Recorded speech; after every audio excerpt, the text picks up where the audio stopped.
Good evening, and welcome to tonight's performance of A Demon on My Life. The performance you'll see tonight is the result of weeks of rehearsal and many hours of hard work by our talented performers and a very special creative team. I'm humbled by their efforts.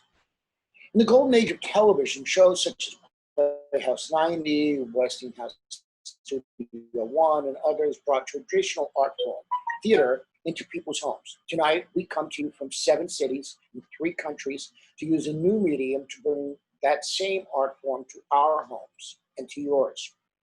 The past few months have brought much pain, starting with the COVID-19 pandemic that forced us into quarantine, and then the struggle we have seen for justice in the streets of our nation and around the world. As we have self-quarantined, we have experienced on a very small scale what the lives of people with ME is like.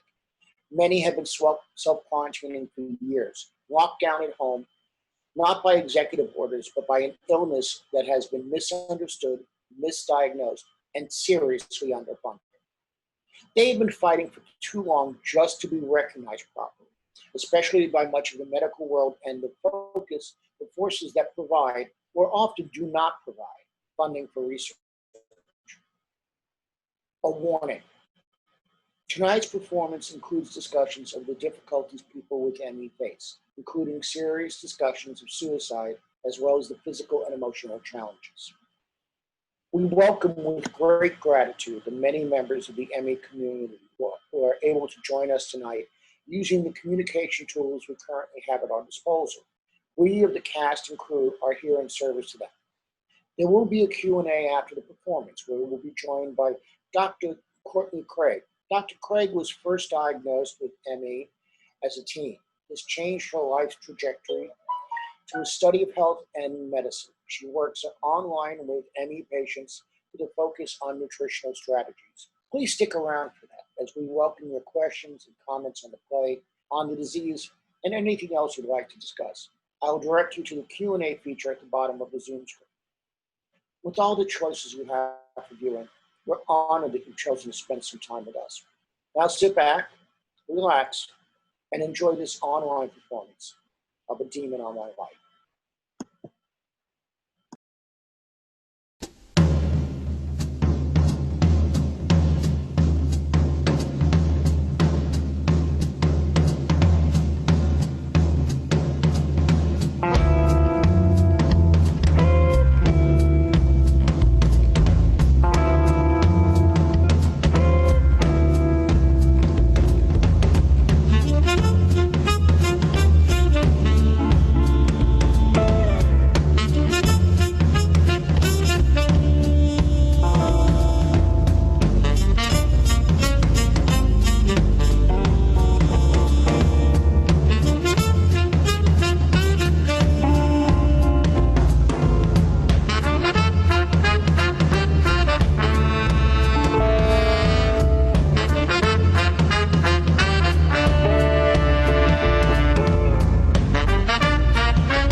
What are you doing?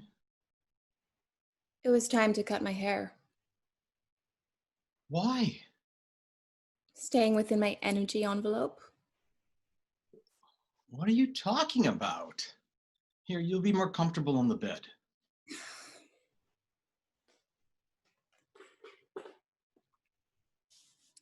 You heard what Dr. Mason said.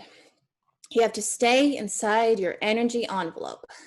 And you know, I never do. What does this have to do with staying inside your energy envelope? Well, this is me now. Me, M-E. And that was someone else, someone who had time to take care of her long, beautiful hair, take care of everything. I have bed hair most days. I washed it for you last night before we went to the doctor. Exactly. You washed it the way you give me a bath. I thought you liked it. My big, strong hands. I liked it when I wanted you to give me a bath, not when you have to. Well, you'll do it when you have the strength. When? I never know when that's going to be. You were good today. We got home from the doctor. We even walked through a little of that routine we talked about choreographing. Exactly. A little. And for that little, I paid. We try, I pay. I'm sorry. Sorry for what? I sat on the edge of the bed and I wanted to cut my hair. At first, I wanted to cut it short, and then I wanted to cut it all off. Maybe if I could cut out a piece of an old life, we could have a new one that's real. That would be nice, wouldn't it? Look, I know what the doctor said wasn't very positive to me. Did you really hear what he said? He said, your ME is not getting better. What if this is all there is? All that there's going to be? How many people have we met that thought their courage? Stop. Hoping helps you. I know it does, but it takes energy from me, and it's energy I don't have. What he was talking about maintaining an energy envelope, that's something useful we can do. It just takes some discipline. Mark dancers. When we talk about discipline, we talk about routine. Repeat. Repeat until we get it right. Repeat until we get it perfect. But more I repeat, Then I'm just going to have to repeat for both of us. Hope for the both of us. Tell me you like it. Lie to me. It's starting to grow on me. I look forward to it growing on you.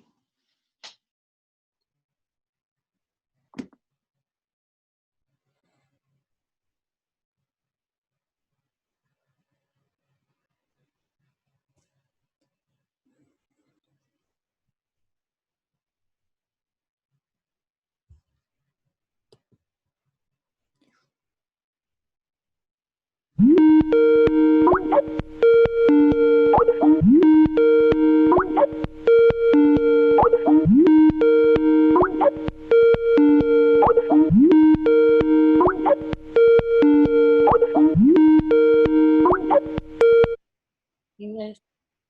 Hey. Hey there. Liz? Oh, I cut my hair.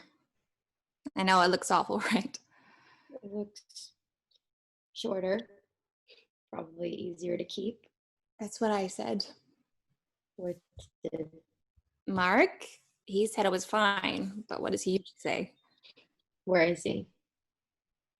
Probably out trying to figure out how to arrange a surprise birthday party. It's my birthday tomorrow. I know the feeling. The truth is that I'd prefer you let it go.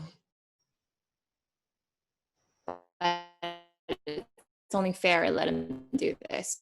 It makes me Family feel still normal. tries to do the cake and candles thing. Ooh, delicious. Oh no, I couldn't have another piece. Of course, what I mean is, I really couldn't.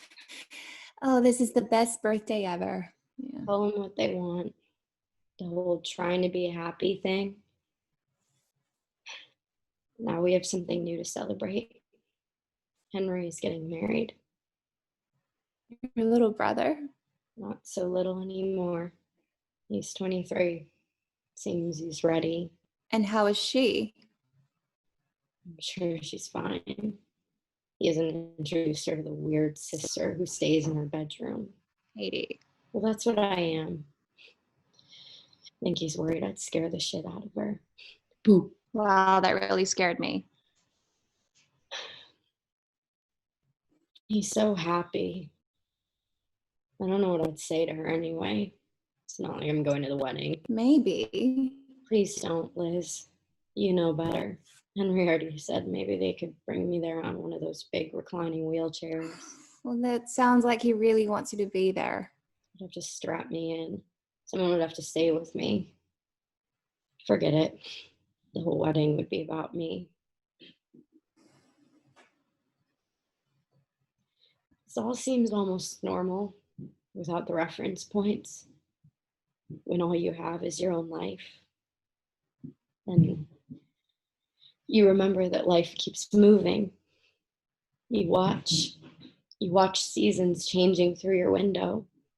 You see life go by.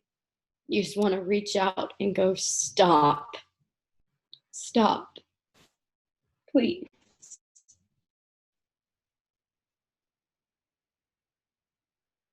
Wait for me. Stop. I know. Happy birthday, Liz.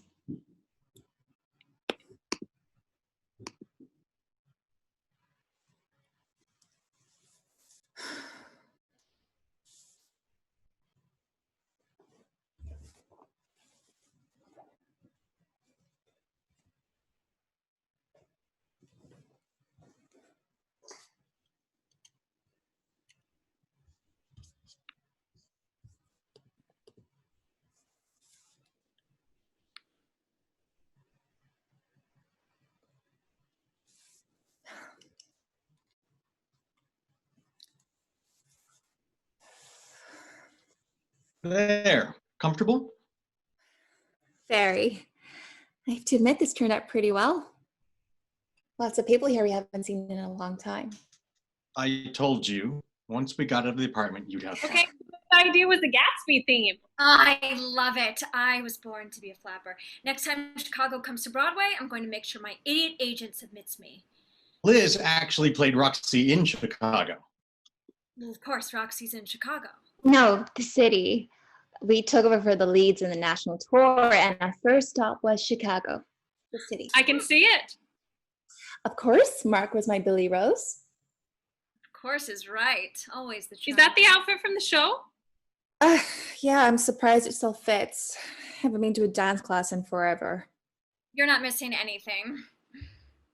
Honestly, God, I'd give anything for one day to just sleep in and not show There is up. e-cigarettes and coffee. Okay, now it's e-cigarettes and coffee. What? Things Did I about my not- dance days I remember do your- not miss. Yeah. What are you implying? I was not on a diet. Oh no? Half a muffin in the morning. and- And half in the afternoon for lunch. You know, you told that story forever, and you were never there when It's I be was nice eating not to other have to things. do that anymore. Well, you two don't see me when I'm home alone with my Haagen-Dazs. If you're at home with Haagen-Dazs, it's some Danish guy you roped into being your sugar daddy. So you two were in Chicago together. Is that how you met? Not exactly. Hi, Bunny. Come, sit down. Thank you. Mark was my dance captain. Assistant choreographer. As my dance captain, I trusted Mark to help with casting. There I was, a few dancers short on a tour I was doing based on Indigenous dance, when Mark made the case for adding Liz. And we all know how picky Bonnie is when it comes to adding new dancers. You're not kidding. Anne Ranking would have a problem being cast in her company. I told Ranking, stick with Fosse. You did there are no not. openings here. Believe what you will. Mark made a valiant case for Liz. He pointed out her Her assets. turns, so precise. And the jumps were like, Popcorn. That is the exact word he used. Popcorn. You want something better with that? No, he did. And what? I had a great ass. That's not true. Oh, really? Oh, you know what I mean. Look, turns out he was right about Liz. You couldn't take your eyes off her. It was if a spirit inhabited her. Haven't seen that spirit in a while. And ass. myself a fancy pair. Tightened up the derriere. Did the nose with Didn't goes cost with a it. fortune either. Didn't hurt my sex life either. Don't look at me, Hector. These are real. They better be, or you better gotten a discount, girl. Mwah. David, this is Jen and Jenny. Don't ask.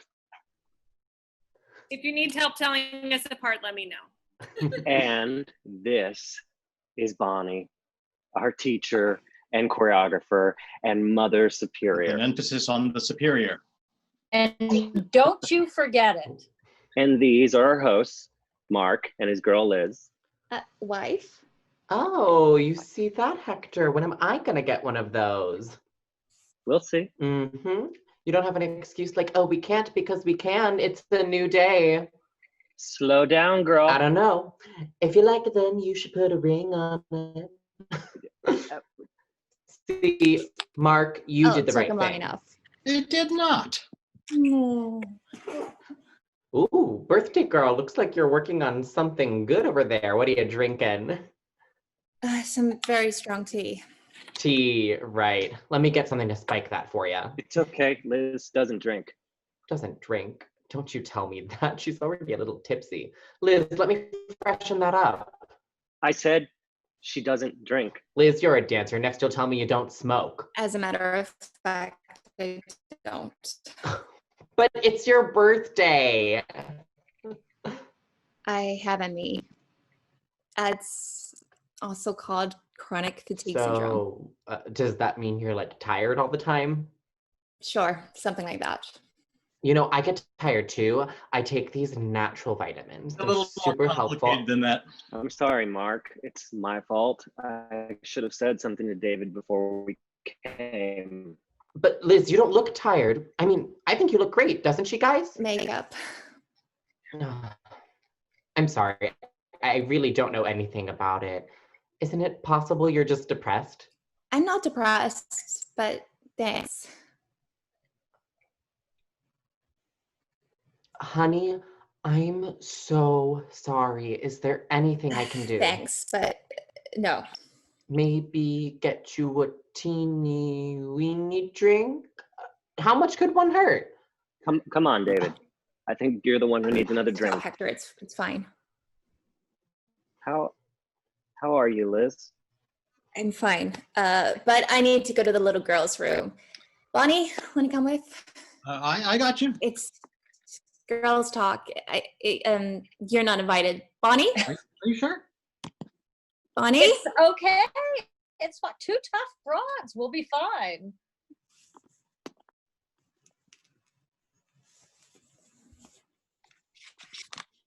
Mark, David really didn't know. It's all right, Hector. No one knows what to say. Mark, I understand if you don't want to talk about it, but how is Liz doing? She's hanging in there. I hate to agree with him, Mark, but David was right about one thing. She doesn't look good today. She has good days and bad days, but it's not like you can always tell by looking. Well, I don't know if it's, well, I don't really understand this stuff, but I had a cousin who worked with Linda Kelsey. The singer? Yeah, she had MS or something, stopped singing for 3 years. Then she met this guy, Tom Patterson. Liz has ME. It has nothing to do with MS. Peterson, Tom Peterson. And the point is that she was sick and she got better. I heard about this. He does some stuff with nutrition and energy. Yeah, that's what I Looked it remember. I looked him up. Are you all playing doctor? Mark, I love Liz. We all love Liz. We hate seeing her like this. So yeah, after my cousin told me this story, I thought, well, it couldn't hurt to check it out. Right, Jenny? Yeah, I mean, sure, she looked better than I expected. Mark, all this must be hard for you. If you ever, just want to talk, you can always call me.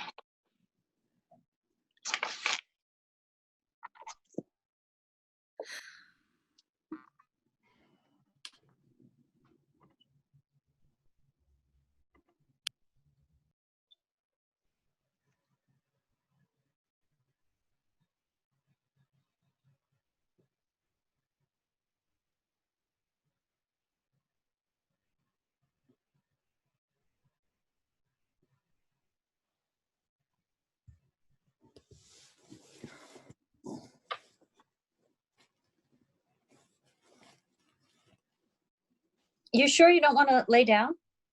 I spent enough time in bed. I feel like sitting up a while. He was a little drunk. Little. Hector really knows how to pick up. I know. How many times has he said he's found the one? He's Hector's type. Yes, young, hung, and stupid. You found Don't think the I don't one. know it.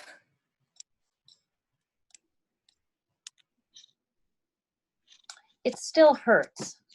I can see it. I can stand the questions. Are you tired? Are you depressed? Maybe if you got out more. I love that one, as if I don't want to get out more. That's not what this is about, is it? I hate when people try to protect me. I mean, I know what I have, just say it. They just stand around, and it's as if they say something, I don't know. Look, there's no good solution. Either we talk about it all the time, which gets old, or we don't talk about it, which we both How know do you that deal doesn't with it? work. It's different with me. Simple path. Tick, Lyme disease, pain that never really goes away. But no one thinks Lyme disease is in my head. Sometimes I'm not sure it's not in my head. I mean, that would be better. One day I'd wake up and have this fantastic realization that I made the whole thing up. The one thing no one can take away from you is your experience, good or bad. And I know, the minute you want it to be something else, you open the door to someone or something defining your life. I don't understand. Doctors, books, spiritual teachers. Pretty soon there are so many yous, you have a hard time finding the one you know. But the pain is real. You feel it, and no one else can define that. I read once that pain is a repository of wisdom. I think that's true. I think that's bullshit. I mean, to me, it just sounds like someone or something else defining you. Ah, the student becomes the teacher, grasshopper. What? Oh, forget it. It was before your time. Can you make them understand? How can I make them understand if I'm still in? My doctor said today that Miami has plateaued. Plateaued. He used a lot of words and numbers, but they all said the same thing, that this is all there is. Chronic pain, chronic illness. It's only natural when our mind wants to know what's wrong to be able to give it an answer. And what's the answer? Because it feels to me like something's wrong all the time, and that's not going to change. That's true of the disease. Yes. It doesn't have to be true of you. Mm. I know what that means. But what means? I remember our first rehearsal when you danced with Yeah. our company the first Yeah, time. that. Yeah. You raised your hand and asked, precisely what does this move have to do with the rest of the piece? When I explained it, you had that same response. I came to learn that is your polite way of saying you're full of it. Is that the spirit you were talking about? That's when I knew I need to keep an eye on this. Really? You could have told me. No, couldn't have done that. It would have gone to your head. Praise is overrated. That was good. Do it again. That would have been high praise from my teacher. Andrew, did he feel the need to keep an eye on you? Oh, yeah, he kept his eye on me, all right. but he was not big on feedback.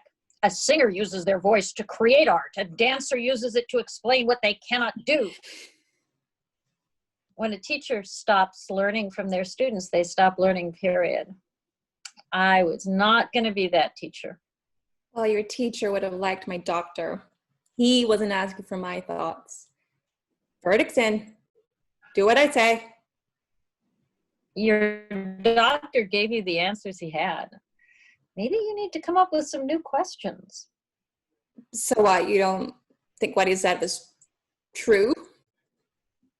I don't think there is any truth, just points of view. Am I interrupting? Bonnie was just sharing some wisdom from her days with Kerouac. It was Ginsberg. God, if you'd met the two, you would not confuse them. And what wisdom is that? Follow your inner moonlight. Don't hide the madness. See, it is in my head. Who else's head would it be in? Okay, do you two mind sharing? Oh, it's girls talk. I hope you don't mind, but I'm done for the day. Everyone was starting to leave anyway. I'll bring everything down later. I'm pretty sure I've already brought everything down. Don't say that. Everyone was happy to see you. I think I'll be going to. No, stay. I'm not exactly a partier anymore. We don't see enough of you, Bonnie. Let's not wait for another birthday or whatever. I'll take that as an open invitation. Get me a key.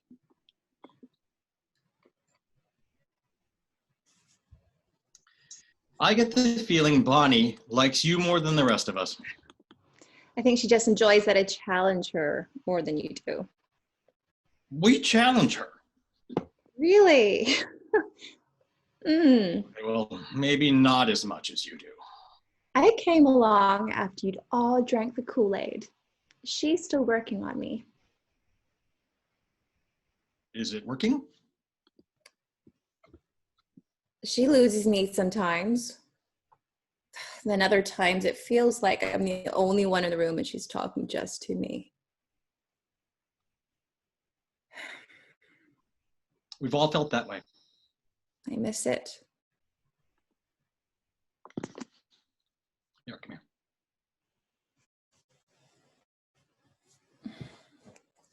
Happy birthday. Thank you. I guess presents will be tomorrow.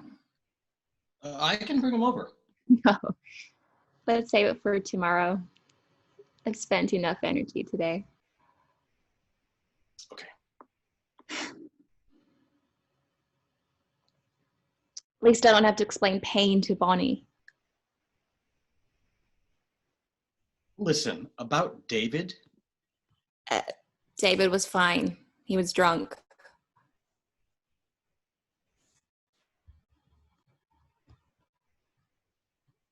Well, good. You had a good birthday?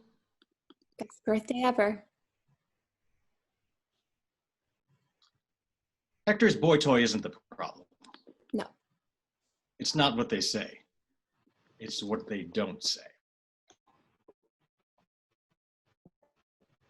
The look that says, you You look don't. awful. Not to me. The look that says, how you holding up, Mark? This must be hard for you. It is. The poor Mark look. Poor Mark. Are you keeping up with your dancing? You're not.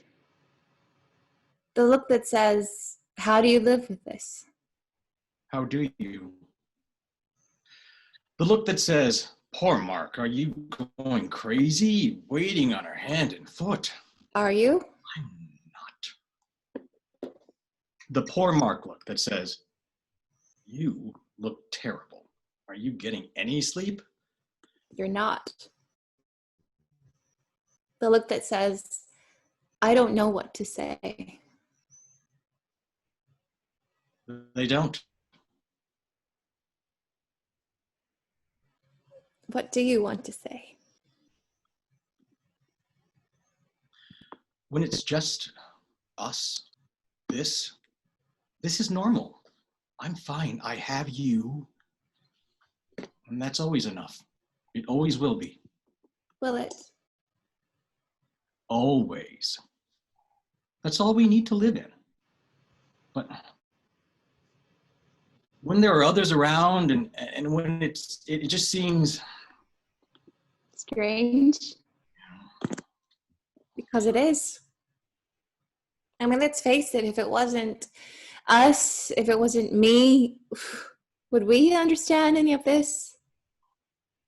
When we were dancers, it was all about movement, and this is non-movement. there must be more that you can do and still stay within your energy envelope. It's changed our whole vocabulary. I mean, energy envelope? What would that have meant to us before all this? Can you imagine a dancer saying within an energy envelope? I think we'd be trying to break through it. Yeah. Dancing. They talk about jet streams where you don't feel the energy, you just coast. You don't even know you don't even know you're tired until you stopped. And now I just want to stop being tired. Push and crash cycles. Pushing through used to be the point. Now I can't. I'm told not to try. No, can't. Push and crash, energy envelope. An entire vocabulary that says can't, that says no. Never know. Never for you. Just kiss me. Liz and Mark kiss, then slowly begin to make love. Mark positions Liz on top of him, a routine they both know to make it less stressful for Liz. Still uncomfortable, Liz resists. Mark lays her on her back against the headboard.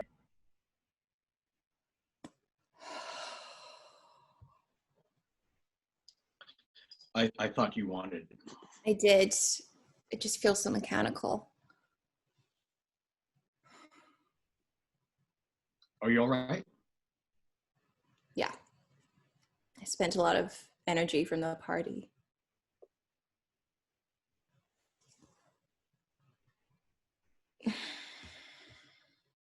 I don't have energy for this.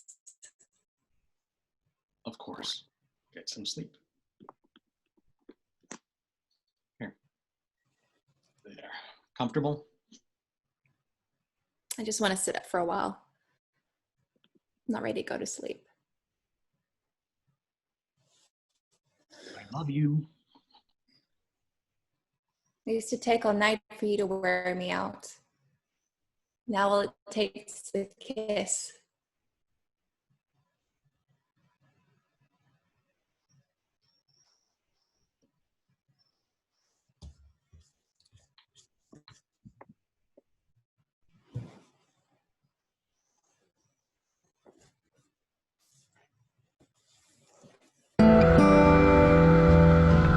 Been so long since it felt easy. Been too long since anyone could reach me. It's slipping away. Don't let me disappear.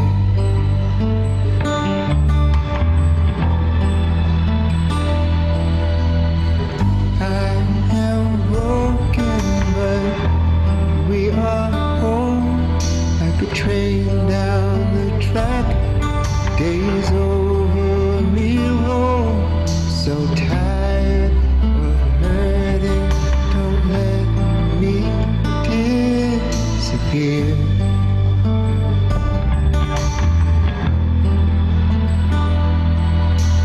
We're too young to regret so much. We're too scorned to ever trust.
Tell me how it started.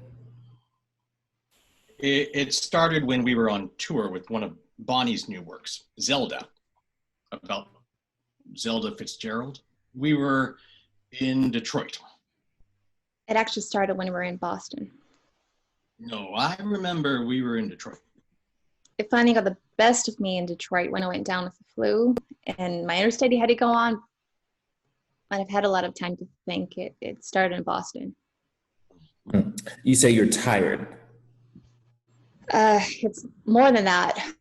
I'd been tired from Bonnie's choreography, but this was different. This was ME tired. ME tired? Dancing. Coming home tired. Not an ounce of strength left.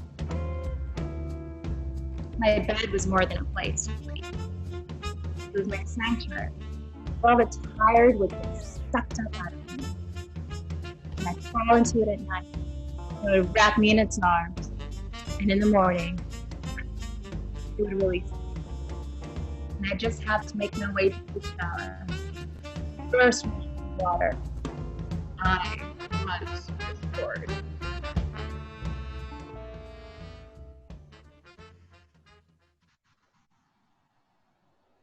But my sanctuary has abandoned me, being replaced by some cloudy place where I'm happy just to clear the constant fog.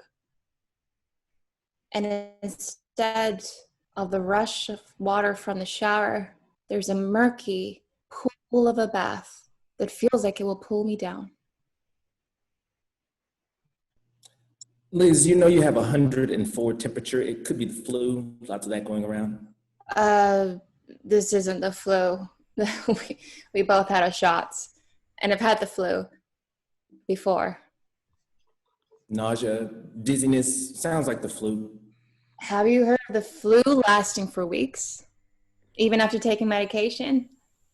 In the morning, I'd be making myself a cup of tea, and hours later, I'd find myself trembling on the floor, unable to even form the words to talk about how I feel. Post-exertional malaise. It could happen hours, days after a simple activity. Like a time bomb waiting to go off. You had to give up the tour, come back to New York. Where I saw more doctors. Rheumatoid arthritis, systemic lupus. Muscle pain and fatigue, yes, but no dry mouth or dry eyes. And serologic tests were negative. Ankylosing spondylitis. Except she had normal spinal motion. And radiologic features were missing. Hypothyroidism. Negative. Cushing's syndrome. No, characteristic facial skin signs of Cushing's syndrome. Now they're just making shit up. Peripheral neuropathy. MS. Neurological exams, normal. Neurological exams. Sticking pins in me, asking, can you feel that? Ouch! Yes, I can feel that. Well, that's good. You have perfect feeling in your extremities. Good! Maybe you'd like me to stick you with pins and tell you how good it is. Irritability. Mark, does she exhibit this often? You said she has trouble sleeping, muscle tension, easily fatigued. Yes. Here it comes. What she calls brain fog. It is brain fog. Has she seen a therapist? You mean a psychiatrist? And there it is. It's in my head.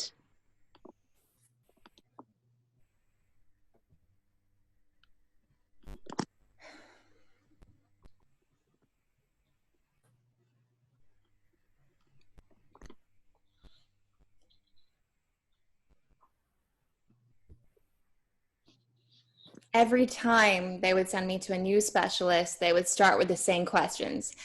I just wanted to say, read the fucking history. And of course, the angrier I got, the more they would suggest to in my head, which just got me angrier, which made them think It finally was in my got head. so bad, we said, fine, we'll try antidepressants. So stupid. Well, we know that now, but Nothing else was working. I mean, if a goddamn pill would make it better, fine. That's the model Big Pharma gives us. Everything can be solved with a pill.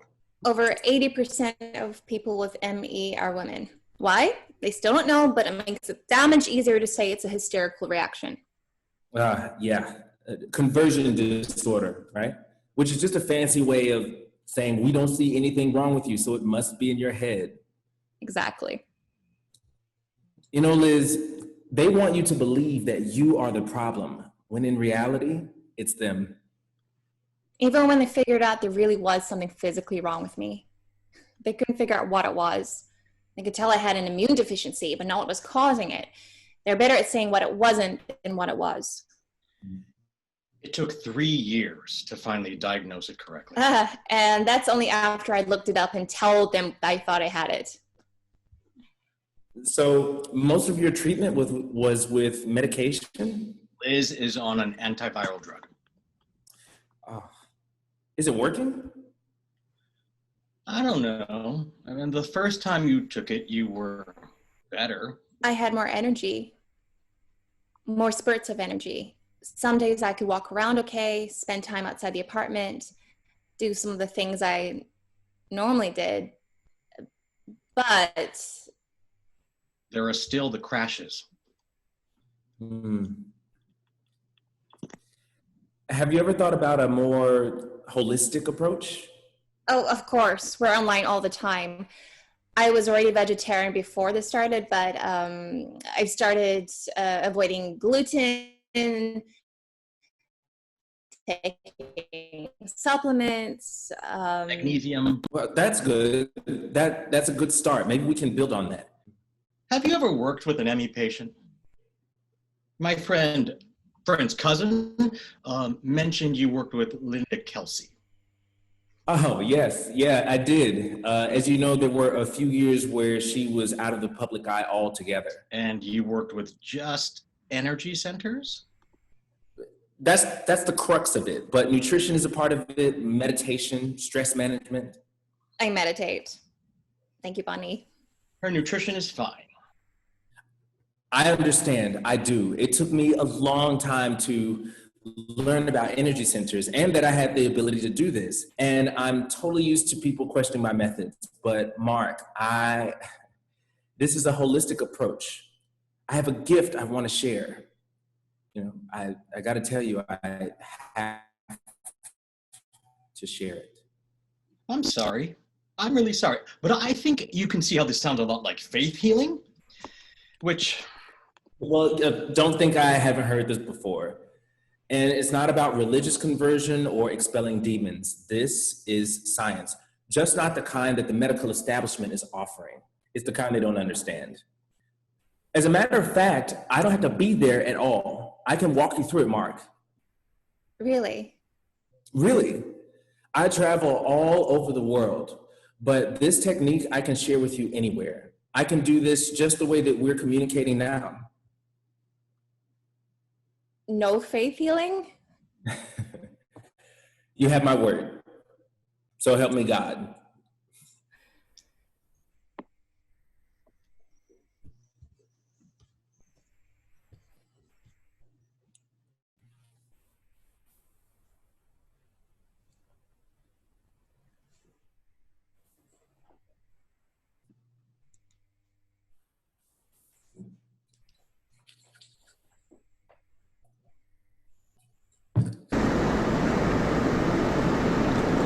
Greetings.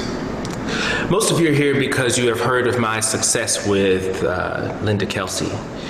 And I am so happy to have helped her get back to sharing her gift with the rest of the world. That is what she was meant to do. This is what I was meant to do. You know, the thing that keeps me coming back to this amazing story and sharing it with people is actually my mom. Breast cancer. I remember the day that my mom said those words to me like it was yesterday. It was like a punch in the gut. And the words that came after were just as bad. Mastectomy, chemo, radiation. Fortunately, part of my time spent studying for my PhD was in a place that people would call a third world country. And that is where I saw that there might just be another way. A science rooted in truths even scientists would admit are true of the earth itself. We're talking about energy here. Do you know that all of the elements that exist in nature exist within our bodies? Think about it. You are a microcosm of something much bigger, of everything. Doesn't that make sense? Western medicine loves to use words like fight. We have to fight cancer. We have to fight diabetes. Why fight? Sounds like us, doesn't it? We love to fight. But what if there is a different answer? What if we had the answer inside of us all along? What if it were all about balance? Wouldn't that just blow their minds? You see, because our bodies want to heal. Our bodies want to be healthy. And I want to help your body do that.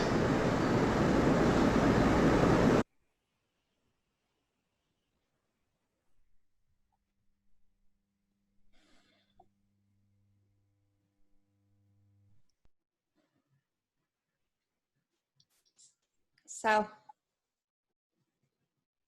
what do you think? Oh, he's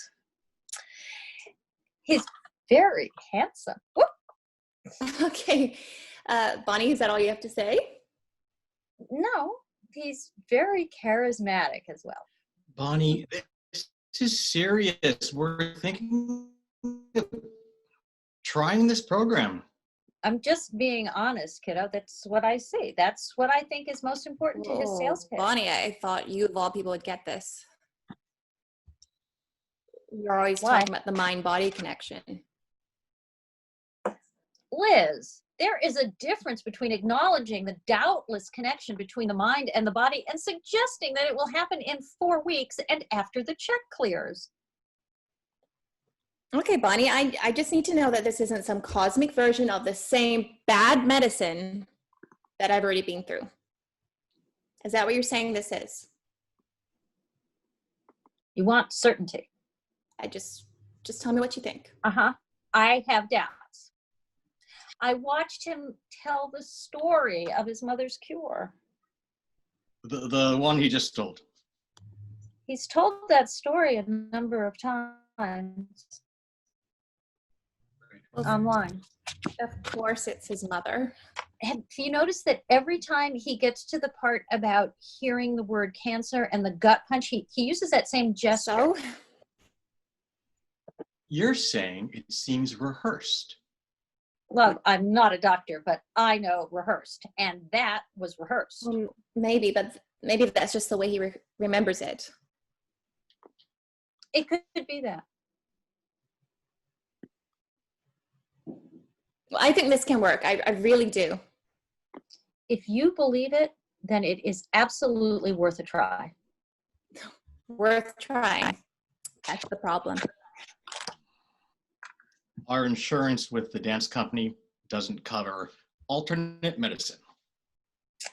Yeah, they'll spend a fortune on medicine that doesn't work, or in psychiatrists they don't need, but not a penny for someone that's worked for other dancers, for others. I'm really Always the sorry. I same wish I thing. could do something to help, but the underwriters don't listen to me any more they would you. I'd be in the same position if I got... What? I don't know how to ask. There's nothing to ask. If it's money, I could possibly see what I can do. No, Bonnie, it's I cannot do that. I cannot. Liz, I'll talk to my parents. Mark, are you sure? Bonnie, I could not look you in the eye if I borrowed money from you. I thought I could, but I realize now You also swore you would never ask your parents for anything. And I won't. For me. This is for you. And what will they think? It doesn't matter. Well, I'm sorry. No big whoop. You need something, you ask. We appreciate it. Just remember that hope can ultimately be an obstacle, because what happens is we cling to this idea of the future, and it creates an idea of something that will happen, which gives us present peace. But it doesn't have to be that way. What should it be? Let it just be this. Lean into what is, not what you want it to be.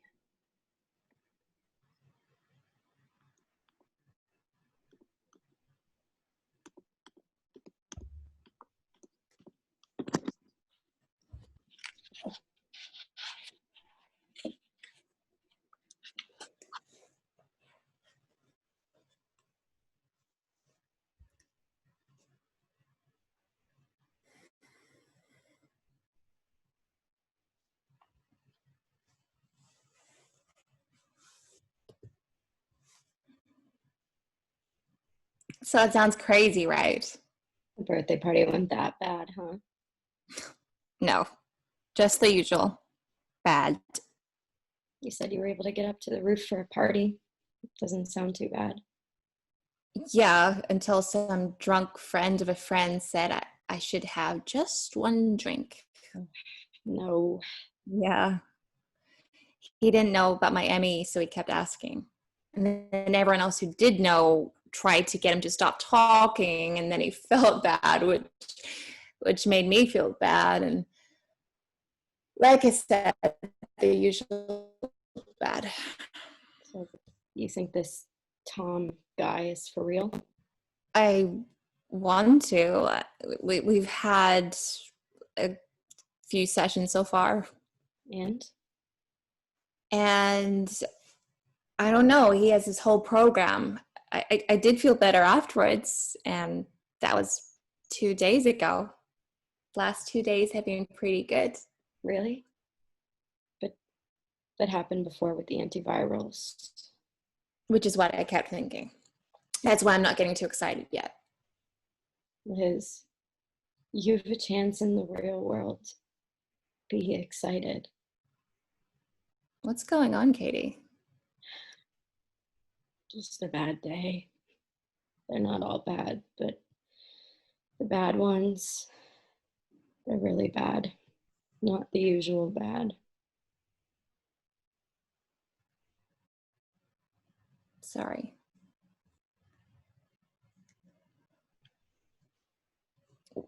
When you were first diagnosed, when you were in the hospital and you couldn't move, what got you through then? Maybe that can help you now. When I was first in the hospital, I think I was in shock. I didn't know what I was waiting for, but I knew I was waiting for something. Now, I don't know what I'm waiting for. Or how long. As time went on, I found different ways of coping. Like? I had trouble sleeping. It's nothing new.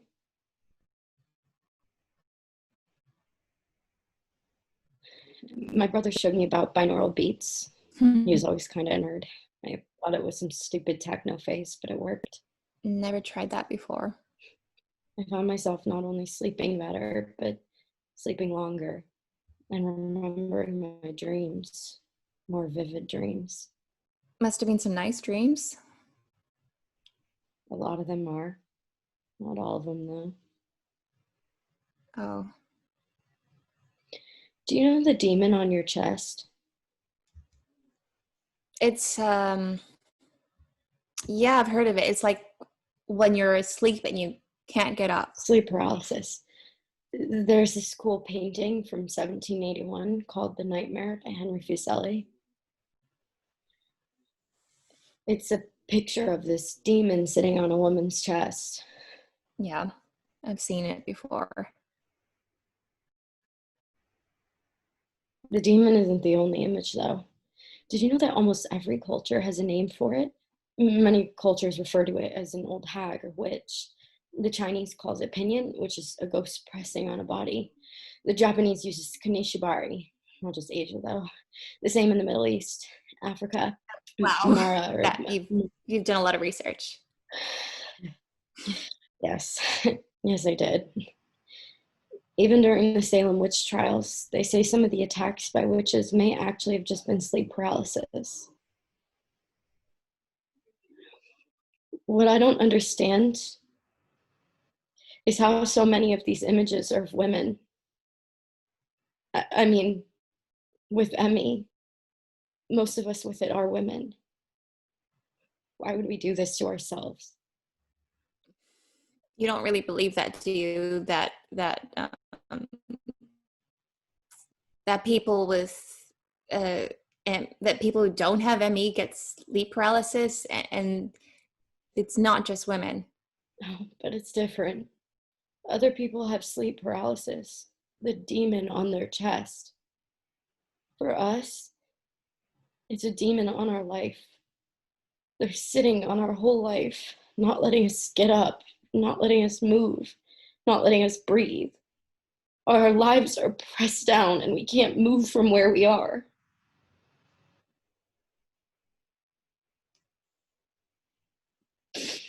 Okay, Katie, I understand. Don't get upset. No. I love you, Liz. I'm not upset. Really. You asked me about my dreams. Even in the ones that aren't good. Even in the ones that are scary or worse. My feet. My feet touch the floor.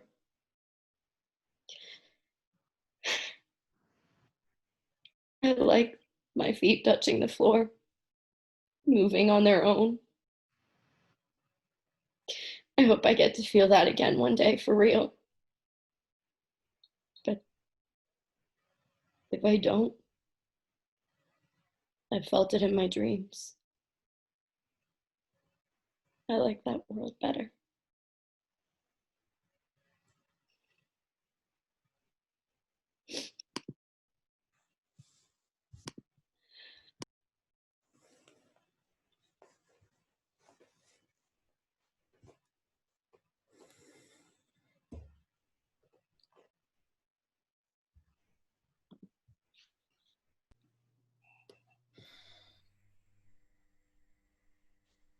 Good, good, right there. Liz, relax. Let the energy move in.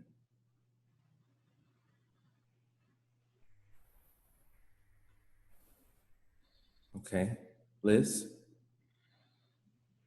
Yeah. how do you feel?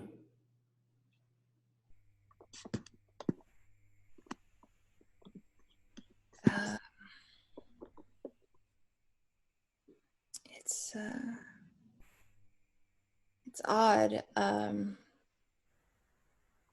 I could feel Mark's hands on top of my head, but there was this warmth.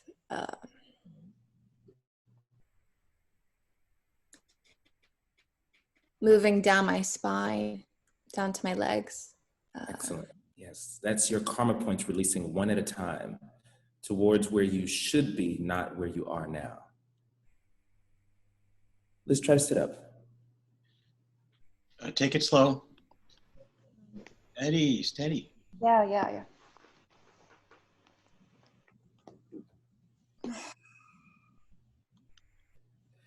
Liz, if your body were to return to its natural energy, what would you want to do if this ME/CFS were to be gone?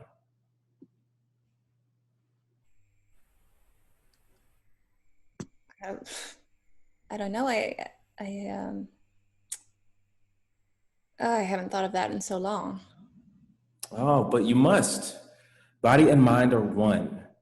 As Mark releases energy from your various karma points, it's important that they have a flow. Well, the easy answer would be to dance, but I think the more honest answer would be the feeling of dancing. Um, I don't have a word for that.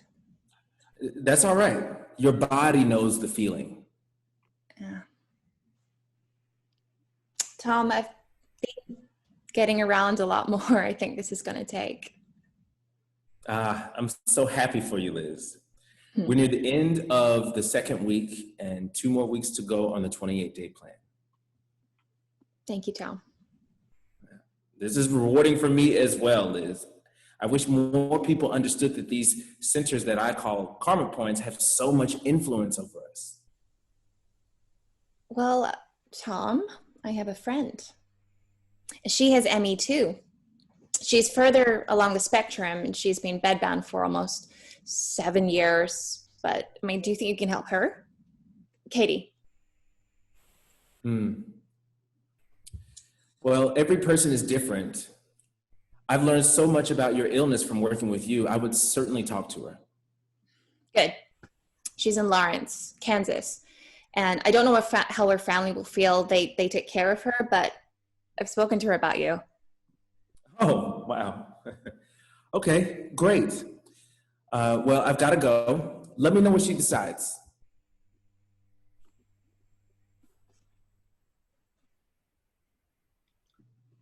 Do you think that's a good idea?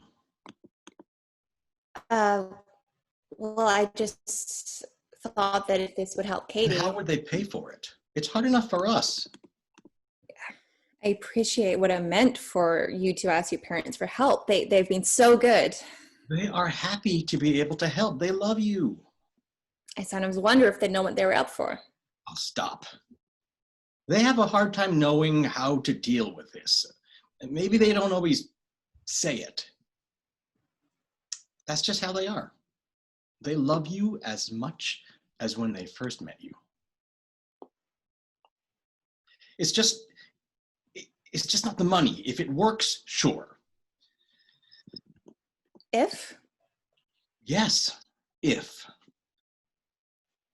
I'm so happy with the results so far, but it's 2 weeks. You said it yourself. When we first started the antivirals, you had similar results. We just don't know how long they'll last. What are you saying? That you don't believe in all this? The last 2 weeks have been great. I feel you. I feel the girl I married. I see you happy. And now what do you see? That's not fair. It just hurts to see you not being able to do the things that make you happy. But you believe this, what Tom is doing. What does Mulder say? I want to believe, I do, I can't deny the progress. But you don't trust it. You don't trust this process. Really? I don't trust this disease. It steals more than energy. It steals hope. That's what we're buying here. Liz, hope. Yes? And what's wrong with that? This was not easy for us. Now we're offering to buy hope for someone else, someone you even said was further along on the spectrum. The antivirals that worked for you never worked for her. She can't go to bed. You don't talk to her. The last time,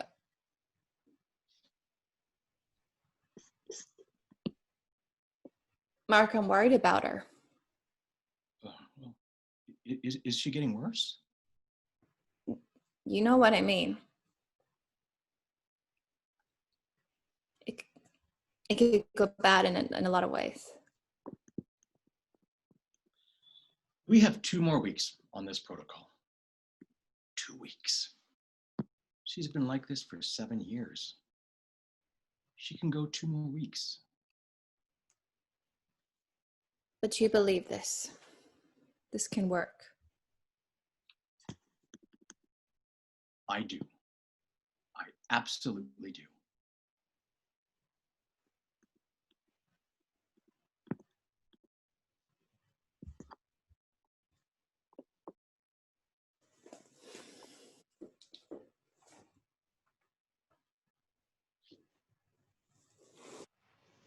Mm.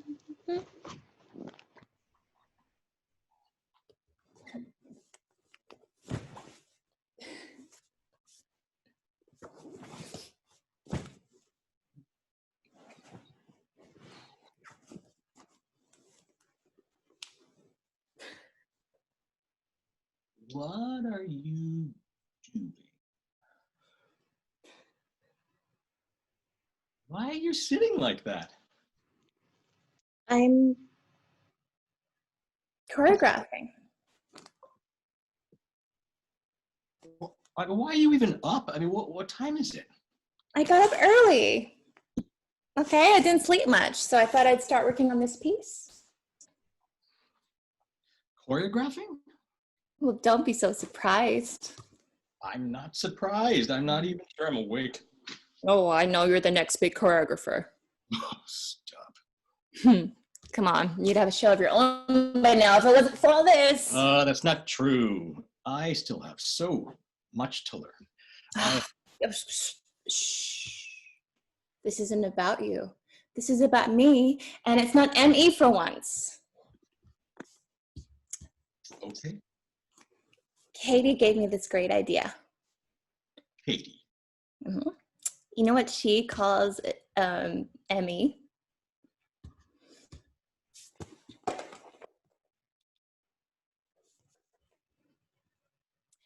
The demon on our lives. The painting Nightmare by Henry that is Fuseli. Katie used it as a metaphor for ME, a demon on our lives. But we'll just start with the image. Sleep paralysis. All right. Who's the demon? The old hag. So, you enter from upstage to come around and sit on your beds. You're ready to go to bed. Does this mean I get to go to bed? No, it doesn't. Slowly reach out across the two chairs. The demon enters from behind. You sense something and turn around. No, but you don't see anything. Now lie back, turning. First one way, then the other. Finally stretched out on your back. Okay, you've fallen asleep now as the demon slowly mounts your chest. Oh. Just bad angle, it's okay. Oh. You always did like to be on top. Just gotta get the right angle.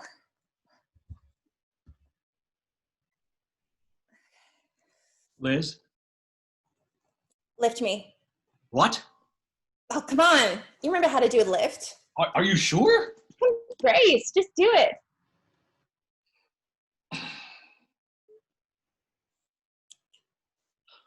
Well, where do we go from here? I don't know. We can figure it out. You can help me. This is a great idea. This is something we can do together. You can lift me up, lift me past this, just like you always did. Sure. What? Just promise me you'll take it slow. We only have 2 more weeks on this protocol with Tom. Until then, until we're sure, no. I know. No pushing through, no push and crash. But you have to promise me something. What? I'll take it slow, but you have to promise me that no matter what happens, when you touch me, you'll do it like you're not afraid you're going. What? I do not. You do. You do. You did it last night when we made love, and you did it now when you tried to lift me. You know how to love me, and you know how to lift me. We've done both a billion times, so just promise me that you'll always do it like you mean it. Always.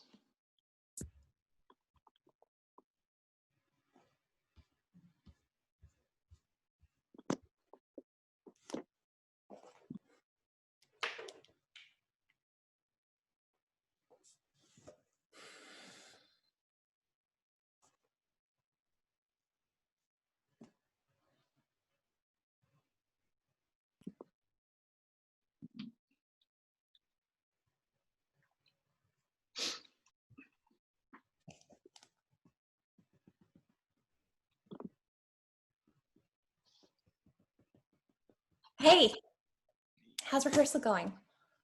As well as can be expected from someone who was up at 6 in the morning for no reason. No.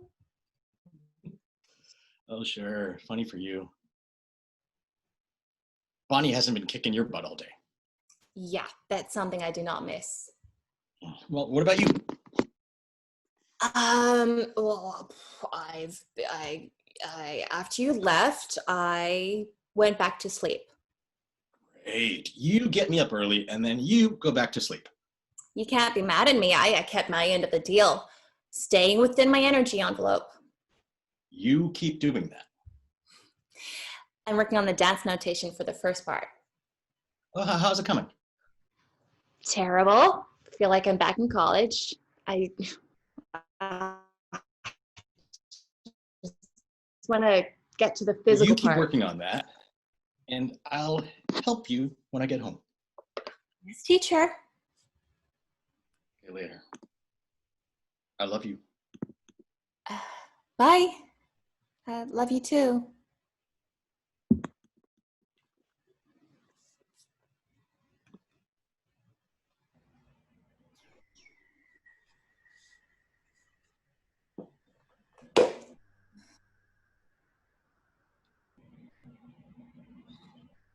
Liz crashes.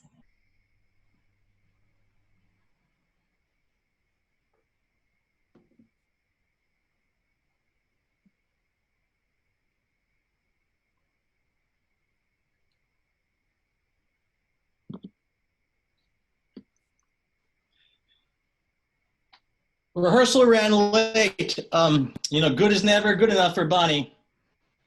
Liz? Liz? Liz?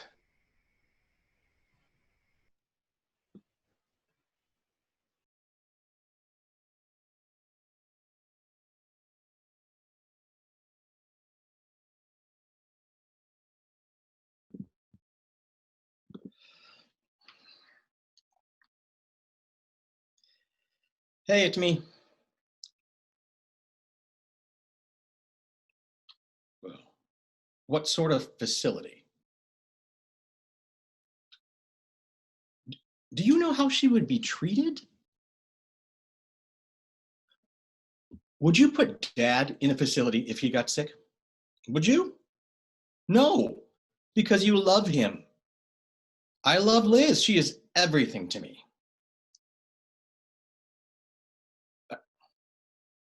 I didn't call for your advice. I called because I wanted to talk to someone who understood me. I called the wrong person.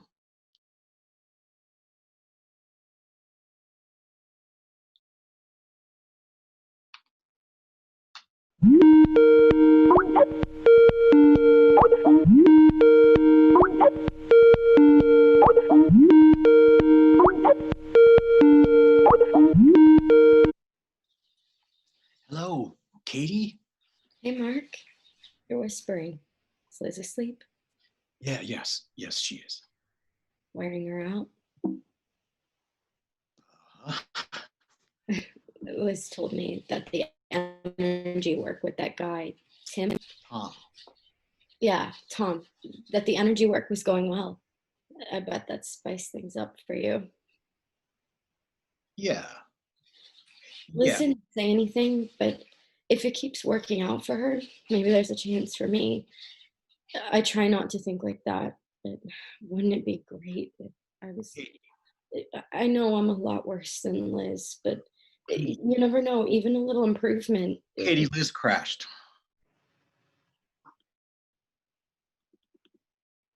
She's okay now. She just needs some rest. And she's Crashed.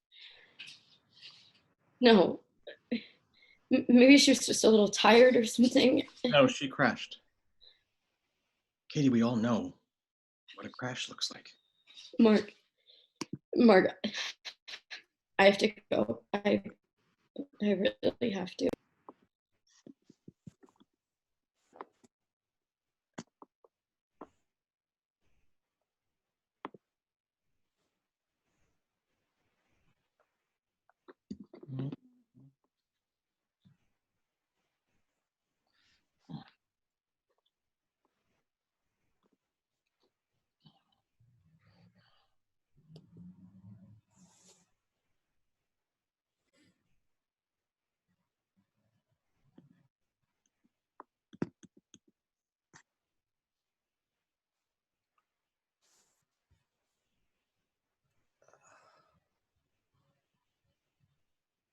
What happened? What do you remember? Don't play that game. What happened? You don't remember. I came home and you were on the floor. I crashed. I can't keep doing this. Come on. We've been here before. We got past it. We'll get past it again. This can't be forever. Not forever.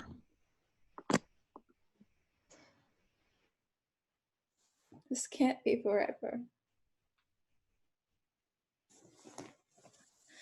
Mark, I need to ask you something. What? What? You've been taking care of me all these years. You've made all these sacrifices. You've given up so much. Let's not do this. You resent what you've given up. That's crazy. Not Yes. crazy. Yes, it is.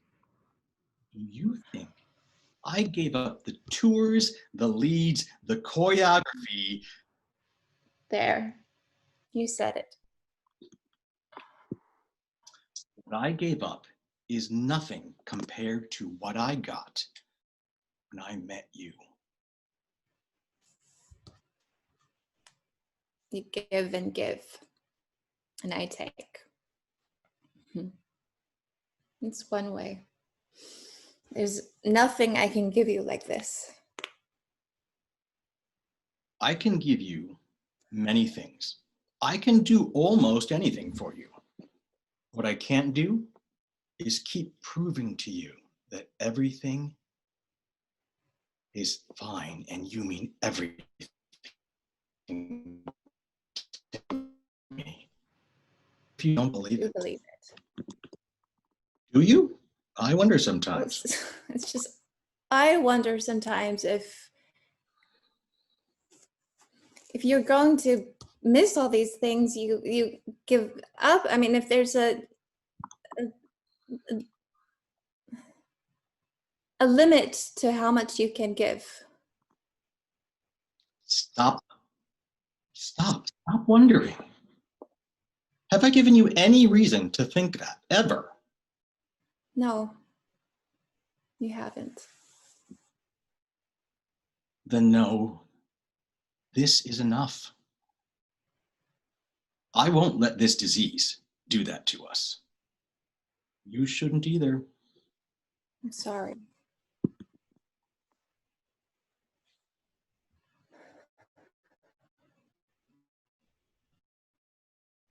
I get to hold you. I get to feel what that means from your body. Not every couple has that. I thought dancing taught me about the body. It taught me about my body. This has taught me lessons I wish I didn't have to learn, but they're lessons. We feel things together others will never feel. I know your body in a way that I will always be part of mine. At what cost? That's not something we get to choose. This is our gift.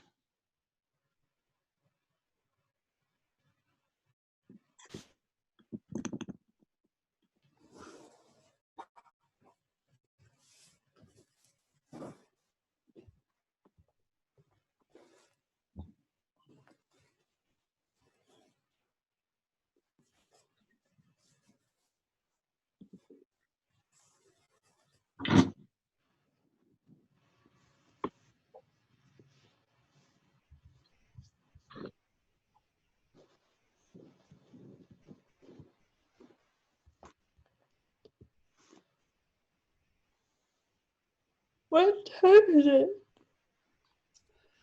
Almost 11 o'clock. How long have you been watching me for? A little while. Don't you have rehearsal today? I told Bonnie I was gonna stay home today. I'll go in tomorrow.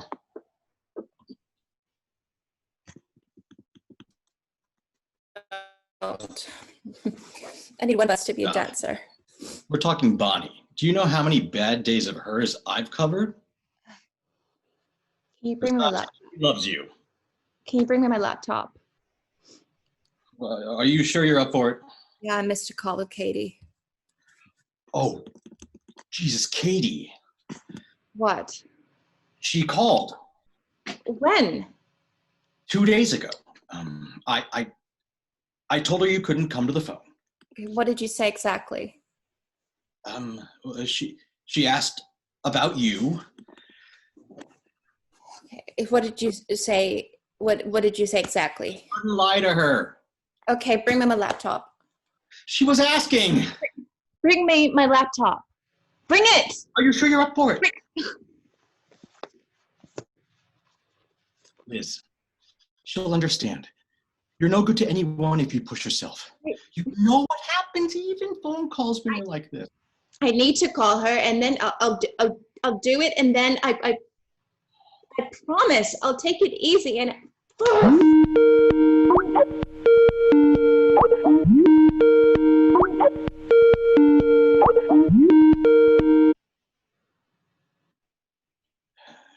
you missed your call. You know she plans these things out. Maybe she just isn't up for it right now.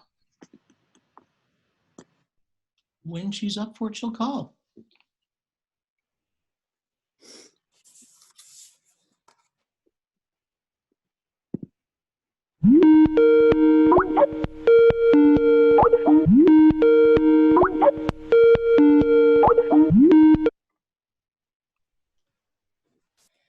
hey, Henry.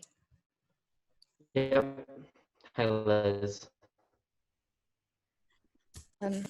Where's Katie?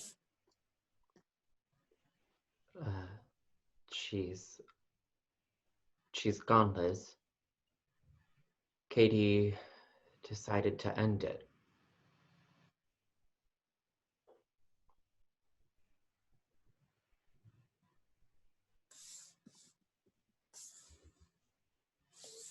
I don't understand.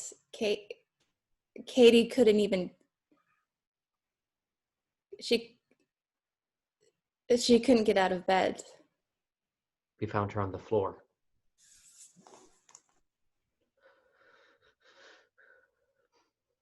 We know this is hard. We're very sorry. Thank you for letting us know. Is there anything we can do? We appreciate all you did for her. What we did for her? Liz, Katie left a message that was specifically for you. She left it in a folder for me to send to you. I didn't want my mom to look at it, at least not yet. Have you seen it? She asked that you see it first. I'm gonna do what she wanted. Our mom would sometimes, treat her like a child. I mean, she never even took down the stars that she put up in Katie's bedroom as a kid.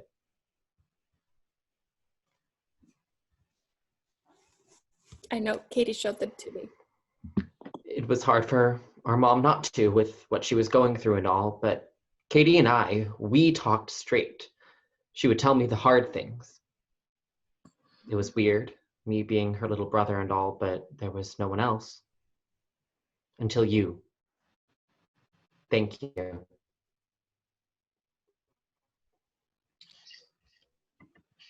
It's sent. Look at it when you're ready, and thank you, Liz. I have a feeling that if it wasn't for you, this would have happened a long time ago.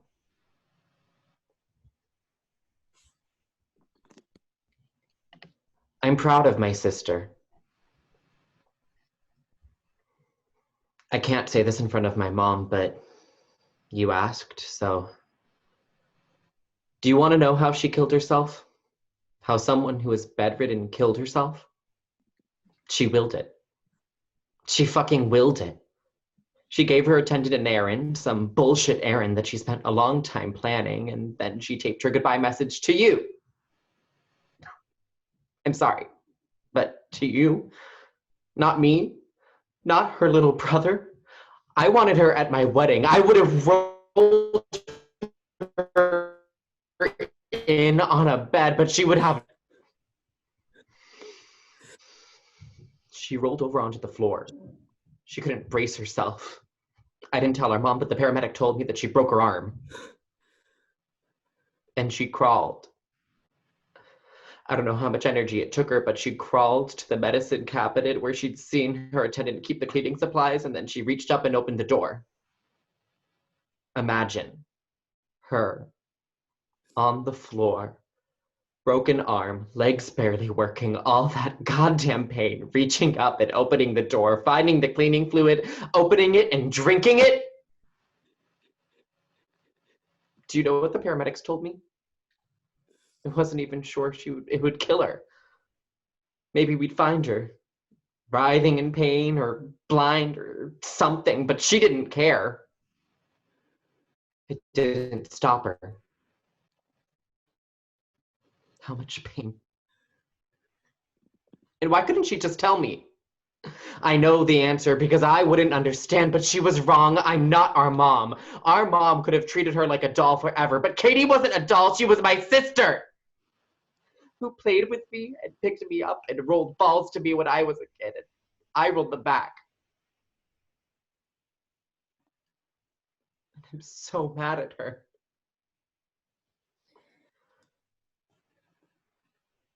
But I'm proud of her.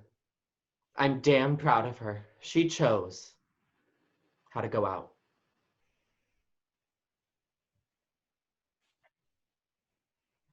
Thank you again for being there for her. I just wish she could have told me. Henry, there are things we never tell anyone. We can't.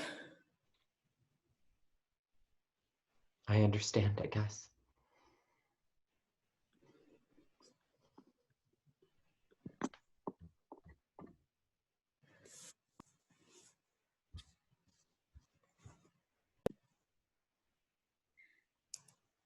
Hi, Liz. Don't be mad at me. By the time you see this, I hope I will begin spending all my time in a world that is much better to me. I believe in that, Liz. I've seen it, lived in it. Now, I just won't have to leave it. You asked me about my dreams. There's this one that just keeps coming back to me in different forms. I'm walking in a forest. My parents took us to the Great Smoky Mountains when we were kids. I always thought I'd go back, but, that never happened. I don't know if that's the one I'm going through, but it's beautiful. My dad, who passed when I was 14, is there. He's younger than he was when he died.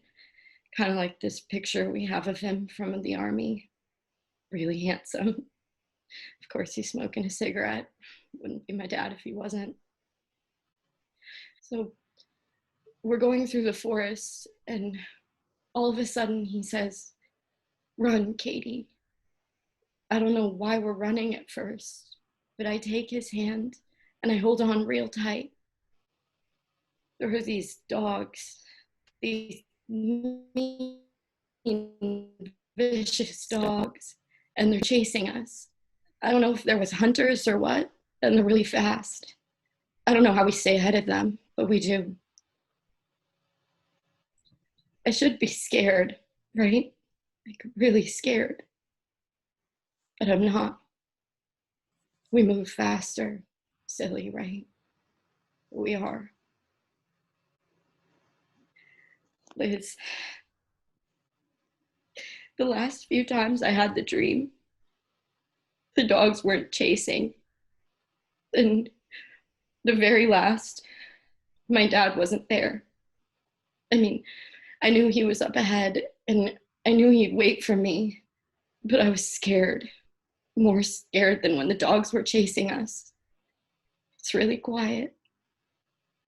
Then at the end of that dream, that old hag, the one we talked about, she was on my chest. And as I was trying to get up, I realized why the dogs weren't chasing me. They'd lost my scent and they'd given up on me. I disappeared. Liz, the old hag is gone. Off my chest.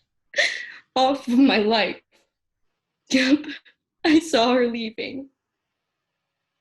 And she's gonna leave you too. Take Mark's hand. And as long as the dogs are there, you keep running, Liz. Bye-bye.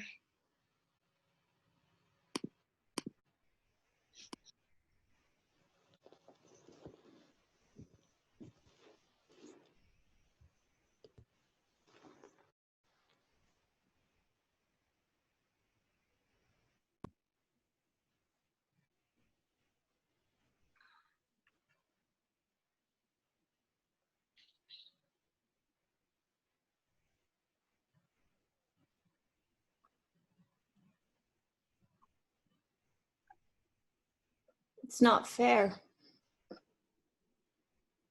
I gave her hope for something I had no right to offer. What's fair? You offered her the same hope you had for yourself. What more could you offer? I don't know. I really don't. I did everything I could. I did all the steps in the process. Everyone. And I stayed within energy envelope. I monitored it. Fairness, it's a trap. If we work hard enough, we're supposed to get better. If we don't, it's not fair. Or maybe if we don't get better, if the pain doesn't go away, then what does that mean? Try hard enough. That we don't deserve to get better. That makes no sense. What about this does make sense? We can let life be the story we tell ourselves. For Katie, she chose to cling to the story she grew attached to. First, that she was running in the forest. When that didn't work, that she'd become invisible. That's the story she chose to tell herself. Becoming invisible can be real. I feel it too. She inspired you to create the dance piece about the demon, didn't she? What does that matter? She didn't know that. That wasn't part of the story she made into her life. She was never the girl chased by the dogs. She wasn't the girl whose scent they lost. She was never invisible. We don't know what a story is. We know the story we tell ourselves, but our real story, we spend our lifetime trying to see that clearly, trying to get back to our true self. So what? We don't know anything?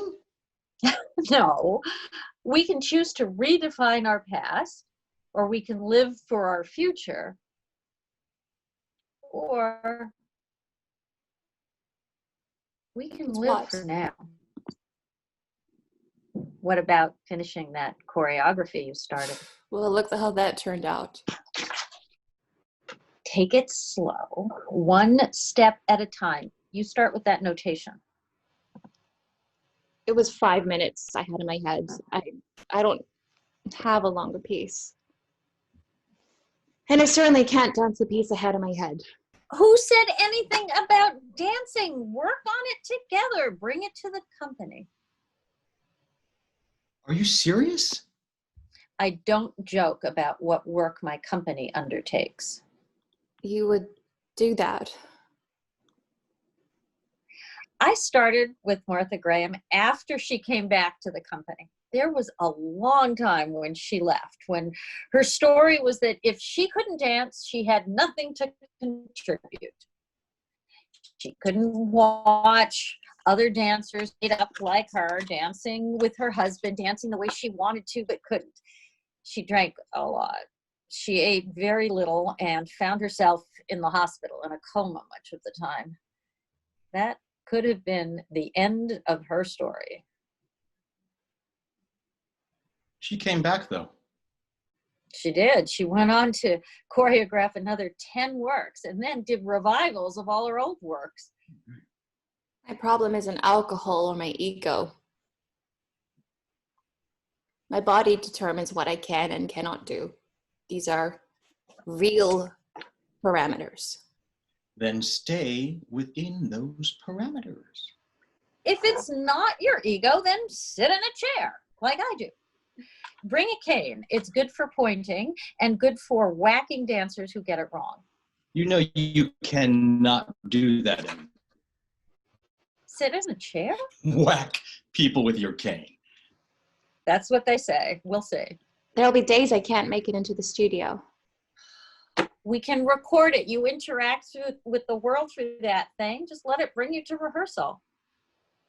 And I always worked it out in my body before I put it in notation, even in school.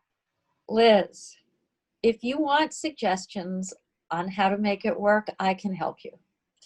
If you want guarantees, can't give those to you.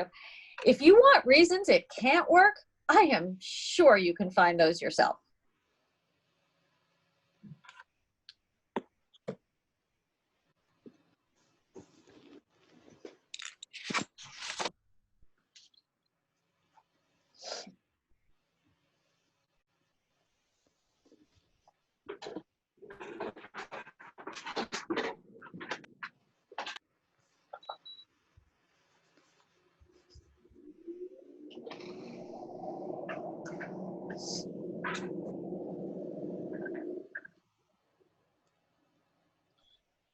What are you working on?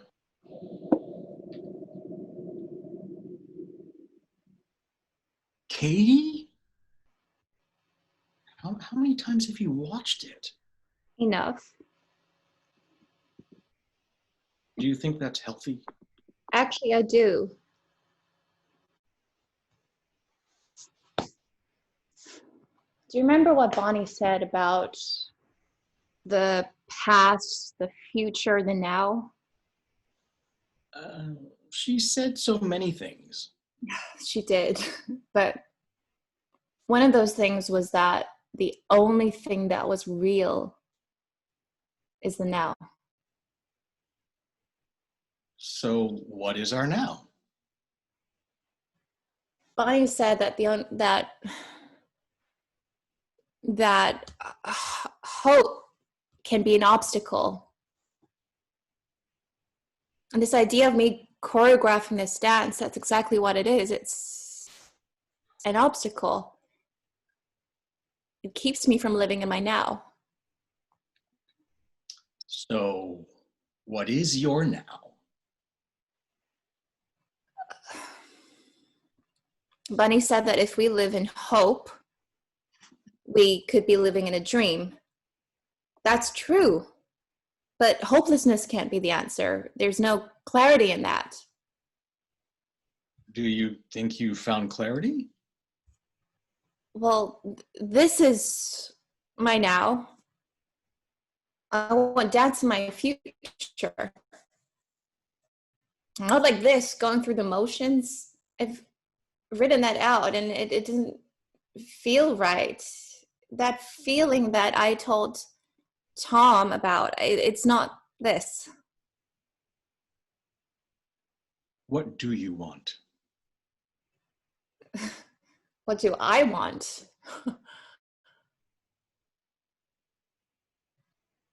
My own choice, for once. Ever since I've had this illness, I've been the dancer who can't dance.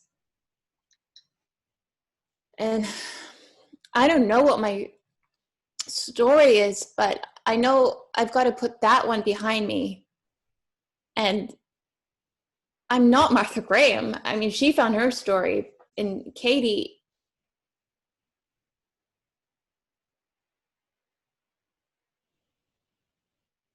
never found hers. But I have to find mine. I will find mine. I'm here. I'm alive now, and all I know for certain is that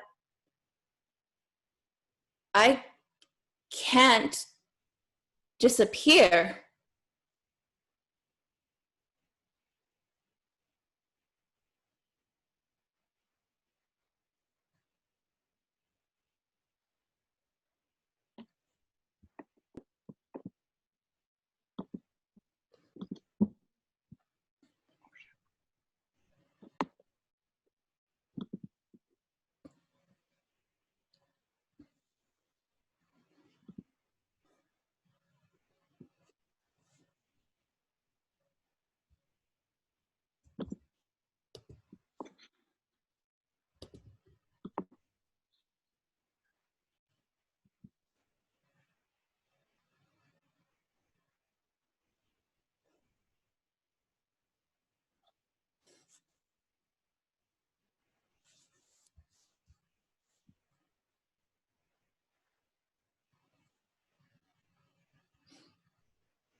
Thank you all for your kind words. I can't clap loud enough for these folks. They are the most exceptional group of actors. I've told some of them this, but separately, but I've worked with a lot. I've been doing this for over 30 years, film, theater. I've worked with a lot of really good actors, but I've never worked with a cast this size where every single one of them was so exceptional. Not good, exceptional. And I feel profoundly lucky. And to the extent that you guys enjoyed this tonight, you're looking at those folks up there. Can we get all of them up, Maura? My producer, my insanely hardworking, wonderful producer, Maura, is running all this. And let's make sure everyone's picture is up there. You have everyone's picture up. Okay, I'm sorry. This is probably just, well, I'm just saying what I see. Forgive me. Thank you. Please, Maura is going to feed me questions, but before we do that, and I want to thank you for all the kind words, I'd like to introduce our guest tonight. We had a Q&A after a Saturday session with Roby Robitaille, who's a friend of mine, who was the inspiration for me writing this. She's not a dancer, but I followed her, her story. And she introduced me to this woman, Dr. Courtney Craig. And let's bring Dr. Craig up on the screen. Dr. Craig has been an ME patient since she was 16, in her teens. I believe it was 16, I could be wrong. And it has changed her life trajectory, and she has been working with people with ME and other issues, similar issues. Is Dr. Craig with us? My view is so bad. Yes. Okay. I'm sorry. I'm just seeing people across the top there. So forgive me what I don't see. Dr. Craig, thank you for joining us. Thank you so much for having me. Dr. Craig was kind enough to do a podcast with me last week, and this is the place where I learn. So I would wonder what your take was on tonight's show. I'm also really blown away. I concur with a lot of the comments that people are writing so far. I'm a little speechless actually, because the ending there, I didn't expect that coming, but I just commend you. You really, like we talked about in our interview, you told a very human experience. And I think it's excellent that you brought up some subjects that maybe aren't talked about as much as they should be in the ME/CFS community. One of those is suicide, of course, and other things like finances and sex life and all of these things that are real human experiences that we don't necessarily focus enough on, I think. So that's wonderful that you brought in all aspects. Thank you. In the description of the suicide, I have always hated that over the years when I watch movies or something about suicide, it's always romantic and beautiful. Someone walks into the ocean and they just drift off, and that's not what it's like. It's a horrible experience, and I wanted to present it as such, and not a viable choice.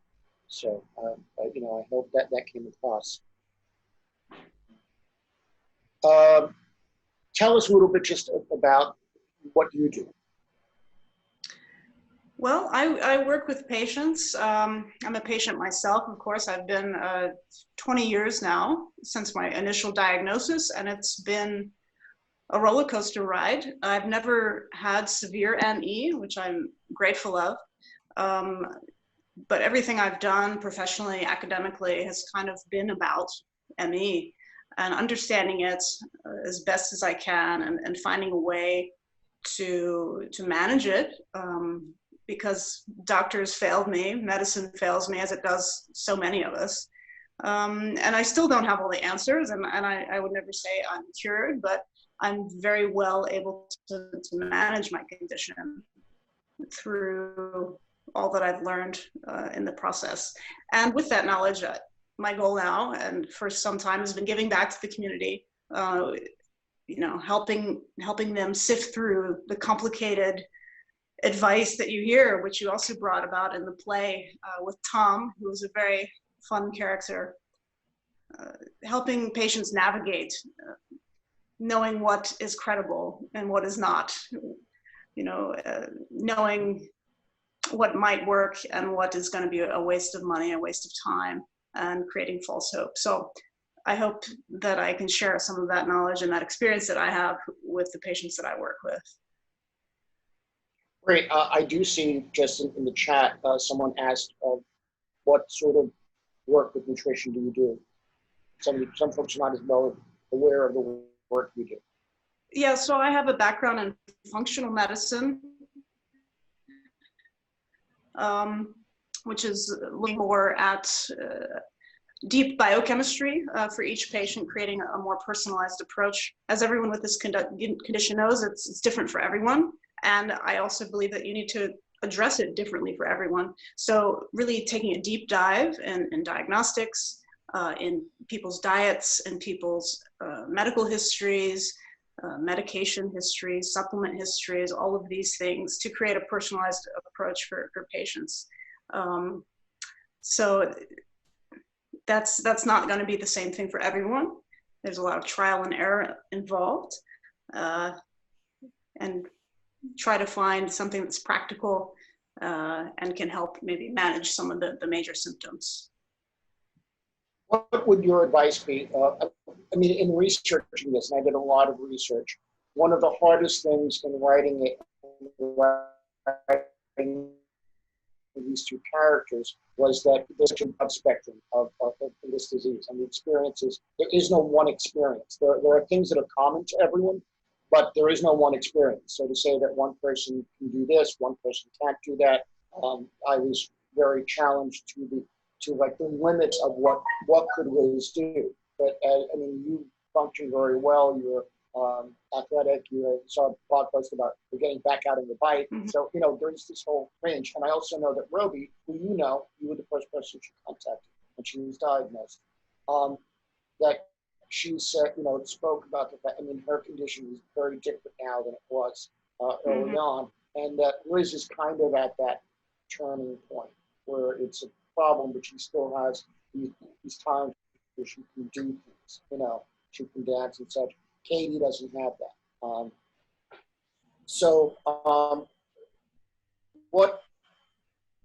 When people come to you, what do you do to offer them? The ending has always been hard for me because I wanted to find an honest, positive ending, but I was not going to tack a false ending onto this, where Liz just gets better. It's all good, because that would be very disrespectful to a community that knows that isn't true right now. With the funding, with everything else, that unfortunately is not the answer right now. So how do you keep people focused on what they can do? Yeah, you're absolutely right. You need to create realistic expectations. This is not a curable condition. We just don't know enough to ever be able to say that at this point. Of course, it's my hope that one day it will be, but at this point, it's not. So the best we have is we need to, focus on palliative care, little things we can do to help manage symptoms and hopefully prevent deterioration. And it is very different from person to person.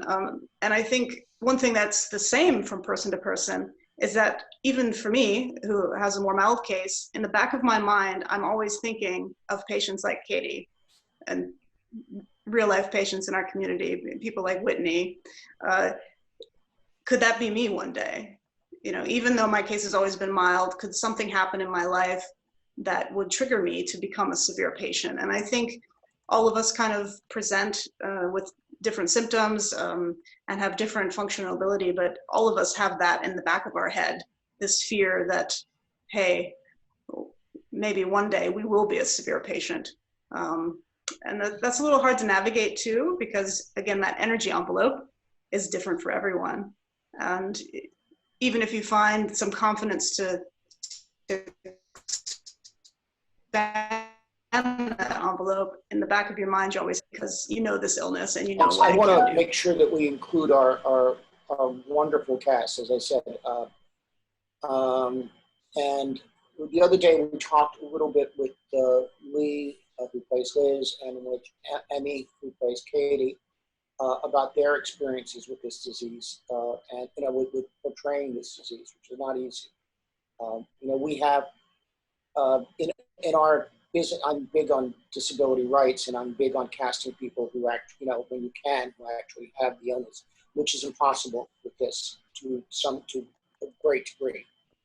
So I had to leave it in the hands of actors to portray it, and I am fortunate in Lee and in Emmy to have two people who approach the work on such a grounded level. So let's start, if I could, with Lee and with Emmy, and if you could both talk about the experience coming to this, how you approached it. Hi.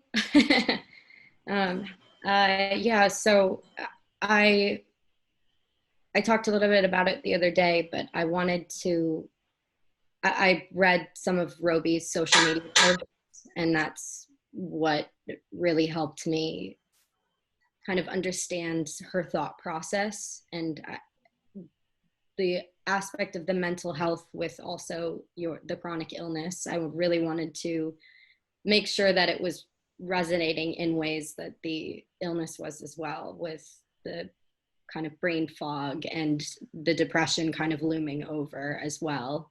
And yeah, it was very emotional. Yeah. And Lee?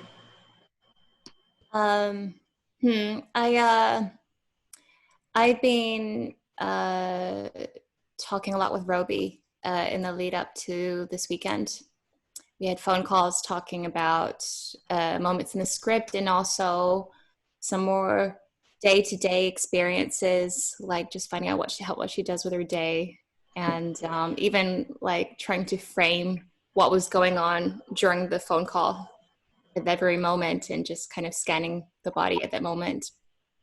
And it started with, I had a list of 30 questions, and and I mean like long questions, not even short ones.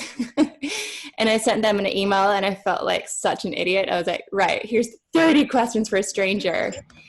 But she really patiently and methodically addressed every one of them. And the questions were quite simple, like, what do I have in my pockets? Like very conventional actor questions, like, what are my hygiene standards like? And that led to a broader conversation about just the day-to-day and the sense of self-awareness you have about your body.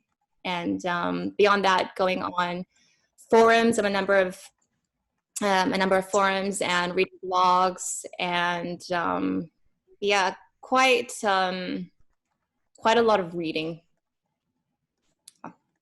Thanks. Maura is sending me questions, our producer. And Courtney, please feel free to chime in.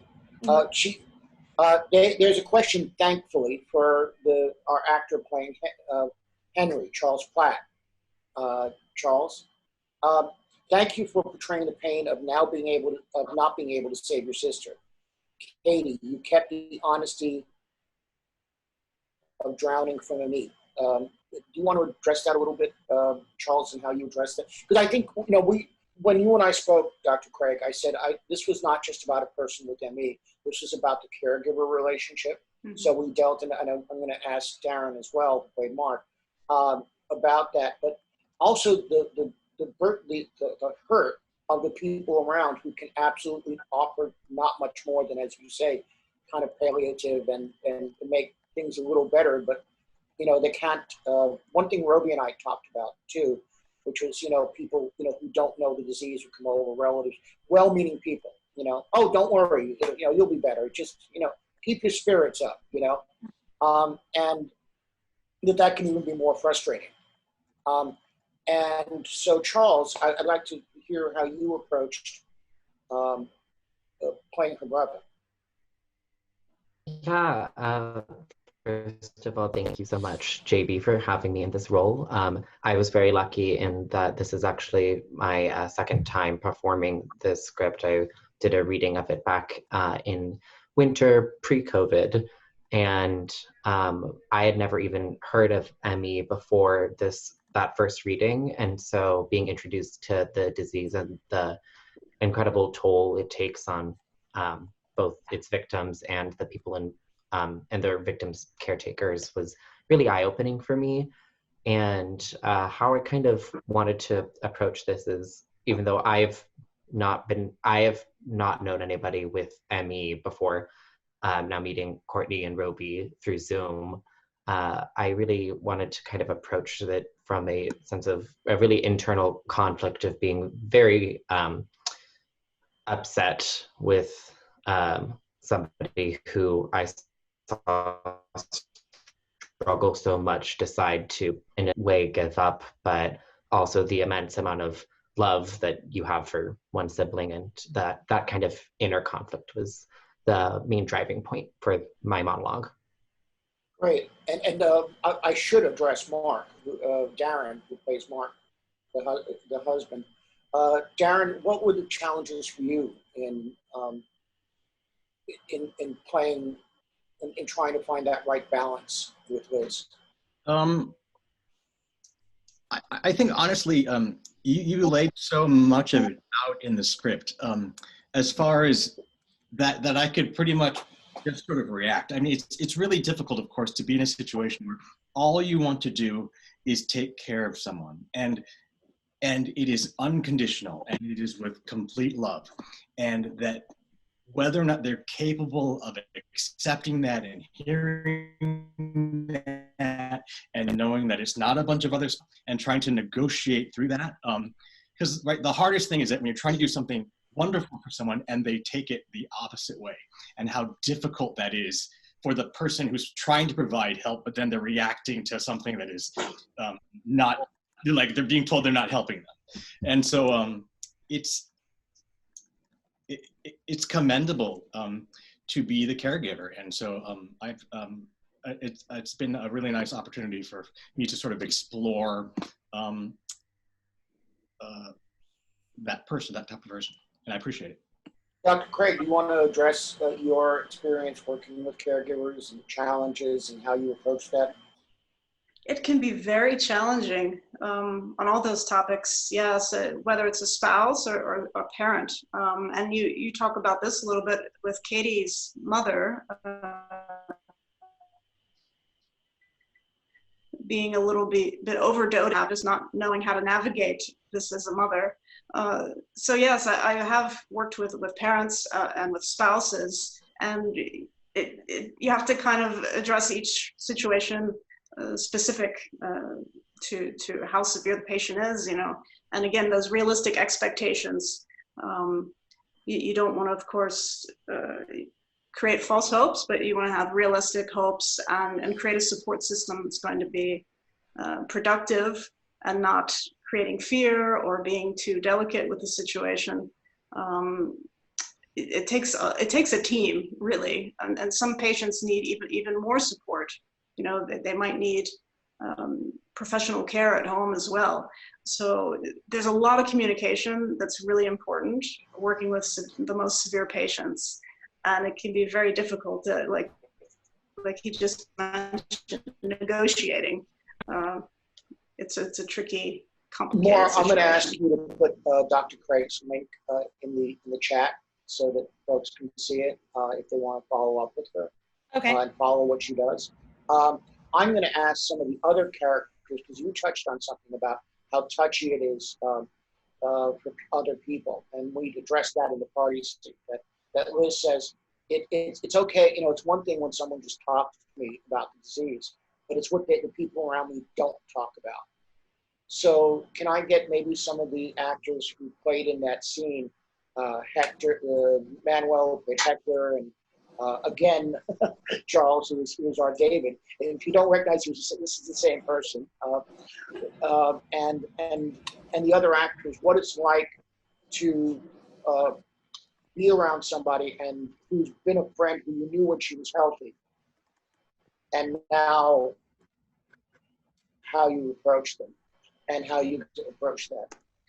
Yeah, I mean, I'm brand new to this project. I'm very proud to be a part of it. I'm glad that we're opening people's eyes to this. I have never experienced this specific disease. I come from a family that has other diseases, emotional diseases, depression and stuff like that. So I've dealt with that kind of situation, and it's very interesting the position that I was put in as Hector, because, you know, I'm coming into this, I want to see my friend. I know that she has been suffering and that she is going through something, but it's not something that I can 100% identify with. And I've also been naive and kept my my new boyfriend. I didn't protect him coming into this situation, and then I'm left trying to pick up the pieces as it's all crumbling around me. And like it says in script, it's like you don't know what to say, and silence can be just as bad as speaking ignorantly. So you almost have to address it. You have to address it, and Hector really screws up, and he has to continue to dig his way out of a big hole that he's created. And so I've been in those situations before where you put your foot in your mouth. I think we all have. And it's even worse when the person that you're bringing to show to everybody and say, hey, this is my person, and then they do it and nobody knows them. So it's all a reflection on you. And Elena and Mackenzie are Jen and Jenny. You want to talk, we work really hard. I tend to make things hard for actors in that I'm a big Pinter fan, and I'm a big fan of characters saying one thing but meaning something else. So there's that whole discussion in the beginning about, oh, it's great to stay home from dance class. Oh, I shouldn't have said that, or, you know, all that. Can you guys talk a little bit about how you approach that? I think we've all been in situations where we're trying to be sensitive, and because of our ignorance, we just accidentally come off very insensitive. And I know with just the current climate, and anytime I'm learning about something new, I find that when I'm in conversation, and my character Jenny is not like this, but in my real life, I'm always kind of going through my questions before I say them to be like, how could this be interpreted? But what I love about my character is that she doesn't. She's just saying it, and then gauges her friend Jen and is like, wrong, that was wrong. And then backphrasing or backpedaling. And I can imagine just conversations for someone with this disorder being very frustrating and a little bit exhausting and repetitive, and as someone on the other side, just not even knowing how to talk to them. I'm just not sure what might just be a trigger, or what might be, you know, the thing that kind of sets them over the edge that day. So it's tricky socially as well as physically. This disease really is hard to understand from an outsider's perspective. Craig, do you want to address that? Because I'm sure you see that in people's relationships, and they have friends, and their friends who are not in the NE community, and how they now start relating to them now that they're sick. Yeah, absolutely. This has been my experience too. I mean, as a young person, you know, trying to have a normal social life, and sometimes having to disappear for a while because I couldn't do it. You don't know how to explain that when you're 20 years old.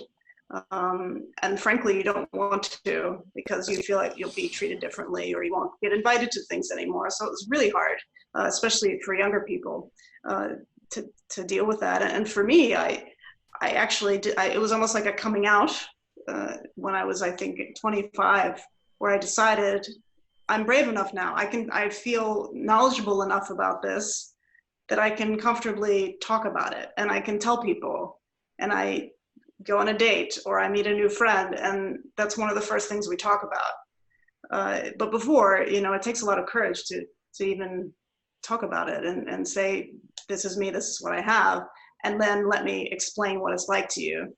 Because the first thing they'll say is, oh, I get tired too, or I had something like that, or I heard some, you know, you hear everything. So the most important thing is really to educate. And I think as a community, we should maybe work more on that, actually, for advocates and patients, to really spread some more knowledge in a layperson way, because it gets very complex, so that people unfamiliar with this condition can have better knowledge about it.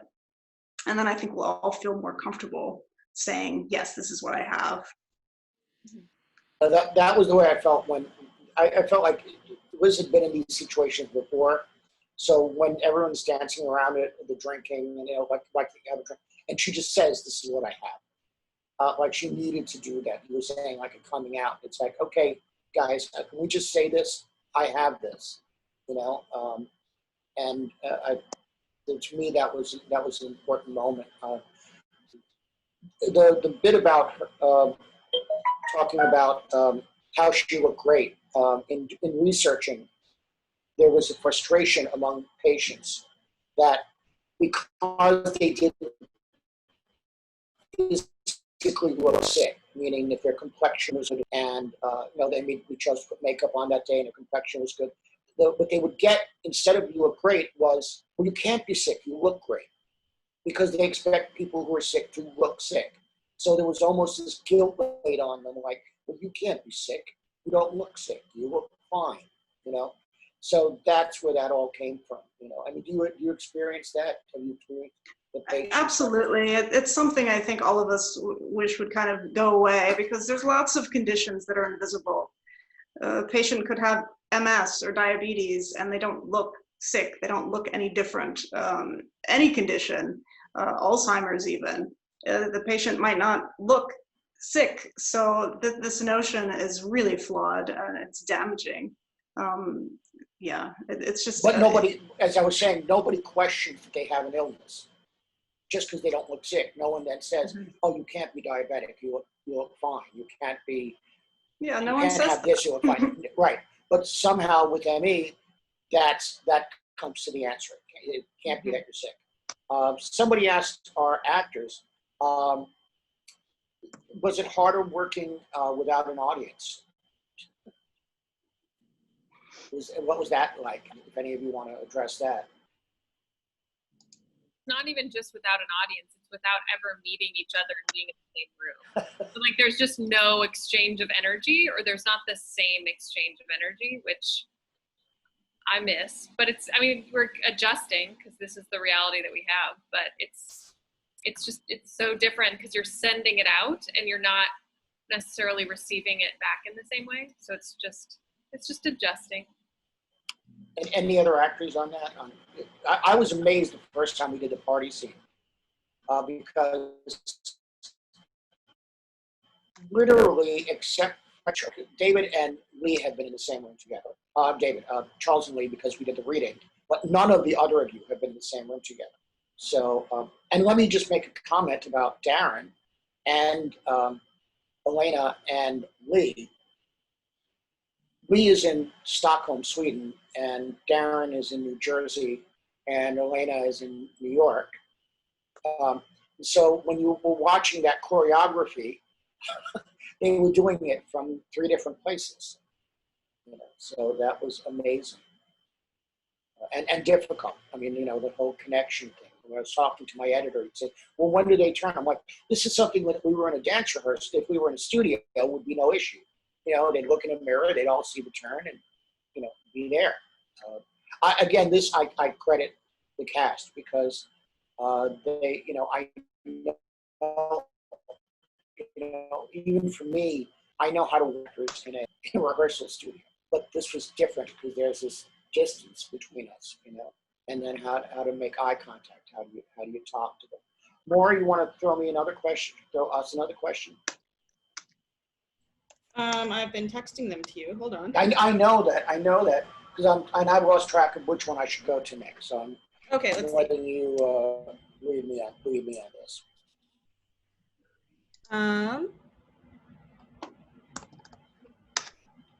While you're looking, was there any thought of pulling into the story the issues we had getting the government to recognize ME and the insurance companies? I referenced the insurance companies. I didn't get into the government and research and all that. I tried very hard to do what I could do, which is to keep this a very personal story and keep this on a very personal level. There is certainly legitimately a whole lot of political and legislative and other issues around this disease that deserve the time to be addressed.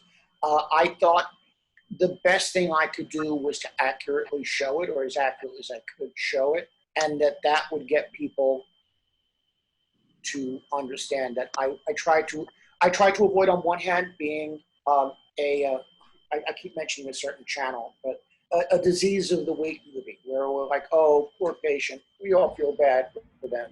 But in the end, everything works out okay, and everyone loves everyone. Well, you know, caretakers and patients have issues and all that. I thought it was more important. I didn't want to be that. And I also knew that I was not the one, and this was not the time, and this was not the play that I could lay a political and message onto. I feel that message art forms sometimes can be heavy-handed, and because so little has been done. You know, when AIDS started, you know, appearing and such, a lot of the plays had to be political to be able to move the needle a little bit, you know. But there was a whole range of them. There aren't a range of plays about ME. I know that a lady that Roby introduced me to, Rivka, has written two at least. But it's not like there's a lot. And I said, well, what I can offer to the canon is just a look at these people and their lives, and to try to. I mean, this was an hour and 40 minutes for me to try to have laid into the politics of it, and the government isn't doing this and that. I thought would have been a lot, and I addressed the insurance because it addressed them. You know, I have to credit Lee, because one of the things when we were working in the reading back in January, and she said, how do they pay for this? Are they rich? They're just dancers. How do they pay for this? And I was like, yeah, you're right. We have to address that. And so that came up. There was a question specifically for Dr. Craig about nutrition. So there was a specific one, Maura, that you sent me. Do you want to maybe ask her? Yeah. This was a specific one. A doctor told us in Switzerland that fibromyalgia is the same as soft tissue rheumatism. What do you think about this in the US? Oh, that's not a nutrition question, is it? Okay. No. That's a question of debate. The similarities between fibromyalgia and ME/CFS. I don't think that they're similar conditions. The question was about rheumatism?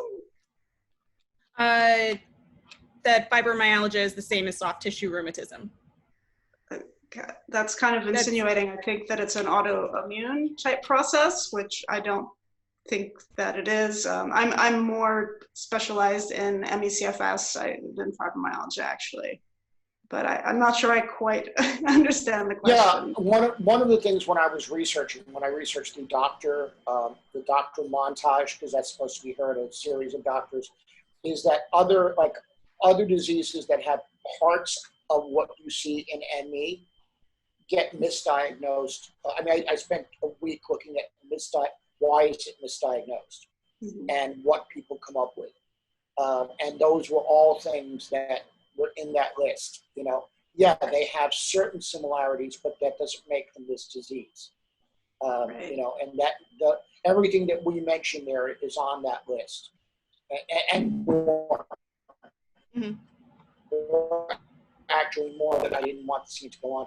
You know, I wanted to get a sense of the types of things that happen, and then feeling at a certain point that they were, you know, that was it. You know,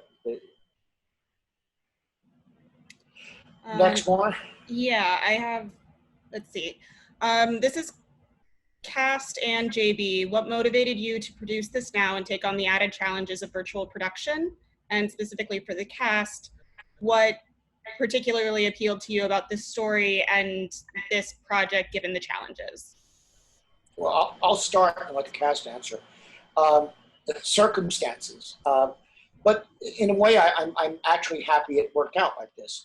My plan for this was always that I would that I wrote the play, that would get it produced in a theater in New York, and that I would convince them as part of the funding to live stream a show, to tape a show that could then be available to the MA community, because I was quite aware that there was no way that a majority of the MA community was able to come to a show, even if they were in New York. And of course, the community is way bigger than people being in New York. So getting to a live stream was always, that was going to be the end of the process. We were going to do a play, and we were going to, at some point, film it, maybe live stream a show, and then that would go out, and then it would be available to the ME community. COVID-19 happened, and around the time that we should have been in a theater or hoped to be in a theater. So it kind of got flipped on its head, and all of a sudden we were doing this first. And that, for me, was just a start. And then the minute we got into this, I went, you know what? We now have an opportunity to show this not last, but first to an audience with MA. And that's a really, really good thing. Now I'll open the other side of that to the cast. Maura, do you want to ask the cast again? Yeah. Given the challenges of virtual production and all that, along with the story, what decided, or what was the factor that made you decide to take on this project?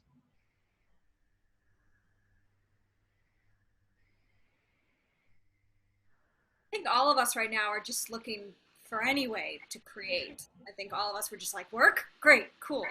And then obviously as actors, we are curious people, and to get a script like this with a disease that I knew nothing about, and to learn so much, and to just find a new empathy for this physical struggle that is not as visual as most people would like to see.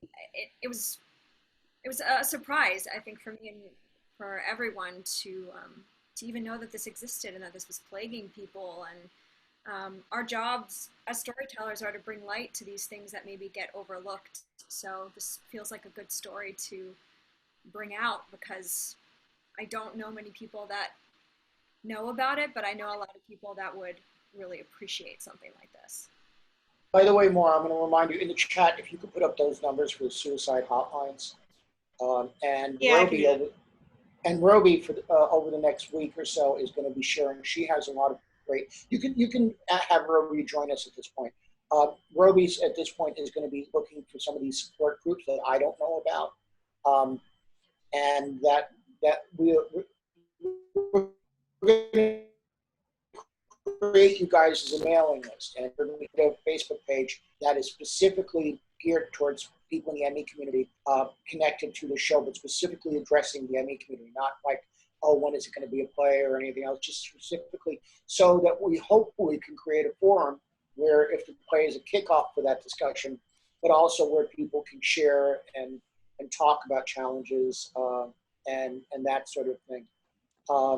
And somebody, the question always comes up, well, what's your next step? And so my answer is, if I knew, I would tell you. I mean, Actors Equity put a thing up saying that they weren't talking about contracts until 2021. Right, I know that, but that was my reaction, was yours. Like, but then you hear other things, and the fact is, they don't know if there's a second wave in the fall. They don't know if there's,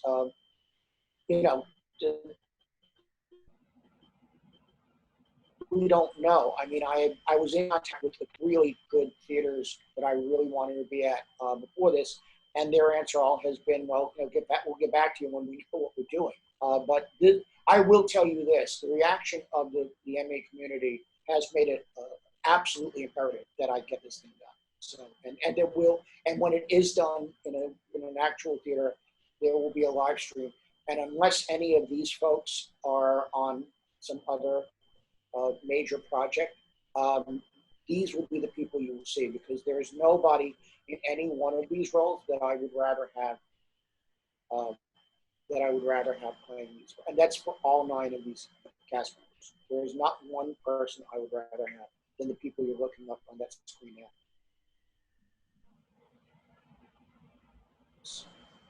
Chris. Thank you. Thank Oh God.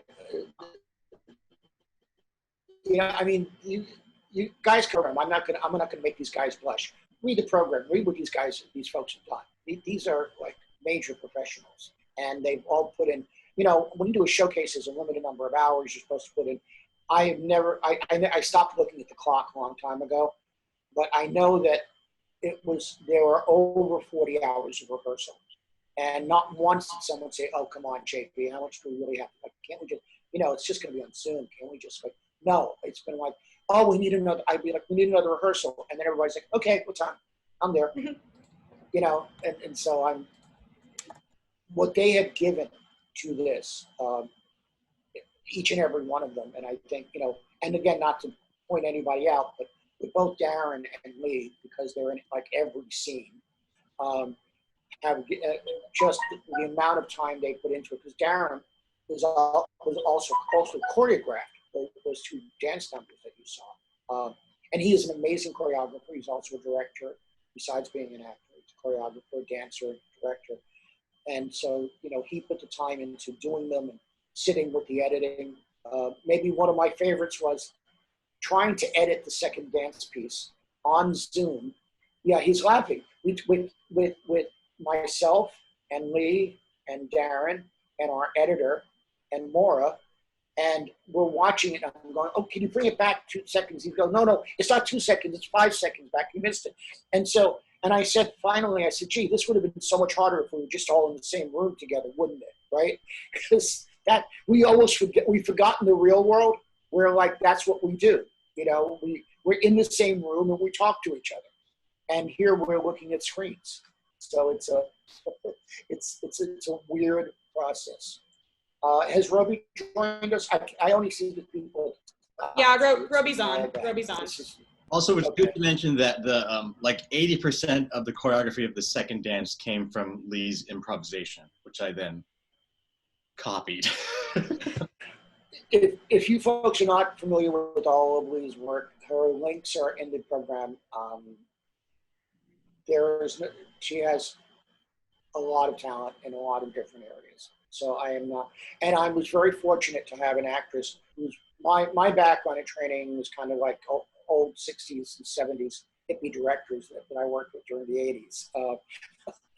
Lee's were people who comes out of a very physical, if I'm wrong, Lee, correct me, a very physical movement sort of theater. And I watch her very often and go, I don't know what she's doing, but I just know I love it. And that piece specifically, what you gave to that piece.